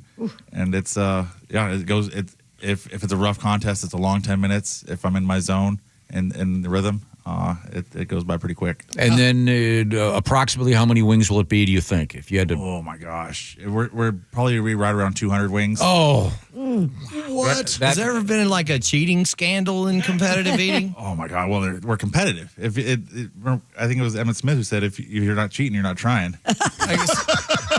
And there's a couple eaters who have been caught doing what? Oh my God! They put things in their pocket. They put things in their cups. Okay. They try to hide the food. They'll drop it on the ground. Man, I was great at that as a kid. Yeah, me too. When you had to eat. We didn't have a dog. Yeah. There are certain things you can't have dessert until you eat that. Here, boy. Yep. So that's interesting. Are there judges then staring at you the whole time? So there's usually a couple judges, and then the MC. He's really the head judge. He's standing right behind. Hey, listen, try to get the officials from last week's Colts game on your side. They wouldn't notice anything. They're apparently blind. Well, this should be interesting. And you are coming off of this is a comeback. Event for you. I've won every contest this year except for a wing contest. So I'm hoping I can break my wing contest losing streak. Now, the record for hot dogs on the 4th of July, because you were back at that this year. I was. You did, you did not get, that was not a personal best, though, was it? No, it wasn't a personal best, but I'm back in the 70s, and next year I have a plan. I'm going to lose a couple pounds. What is your personal best, man? 76. 76 hot dogs. Yeah. That's a spirit. Yeah. For America. Wow. Yeah. Now, for that, it's strictly the number of hot dogs, right? They don't measure the refuse because there's going to be some spitting or. Well, yeah, so we dunk the buns in water. So if you make a mess with your buns, there'll be deductions. They'll give you deductions. As they should. And everybody has two judges. They take it very serious. Oh yeah, they're watching hard, and so that one I have a plan. You got to do 76 for the 250th year of the. Exactly, or at least match, or a world record. Yeah. A new record would work. Does your announcer write his own introductions, or does he have a team? Because those things are they're amazing. Oh, that Rich Shea, right? George is on the he's the lead MC, and he kills it. If I were the president, he'd be my speechwriter. Yeah, that guy. We've had him on the air. They're amazing. He gets the crowd amped up, and I go in. I'm ready to. I'll do whatever it takes. What is the temperature of the hot dogs? Temperature. I mean, you got to make sure, obviously, in any of these companies, if it's too hot. Well, yeah, they'll always cool down. It's best if they're warm still, but sometimes they've been sitting out a little bit long. When the meat kind of gets when it's been sitting out, it gets a little bit tougher. Sitting in sort of blue water. Yeah, so hopefully they're still warm. If it gets cold hot dogs aren't fun to eat. It goes back to like. If it's garbage food, it's your numbers aren't going to be good. Well, speaking of food, Edwin McCain, you drive the bus for your band, and of course you're the star of the band. But do you have rules about food in the bus? We used to actually have little competitions, like who could bring the nastiest thing out of the truck stop for the $100 prize, and we had to stop doing that because. The ace of spades was always the pig's foot. And so we had to throw the flag on that. We had to stop doing that. Do you keep the bus clean personally? Are you in charge of that? Yeah. Yep. And so that's a important moment in my life where I'm sitting there vacuuming the bus. Singing to yourself? It's just no higher praise than getting the bus. I just put new floors in the bus so I can just Swiffer it out now. Oh, nice. Oh, cool.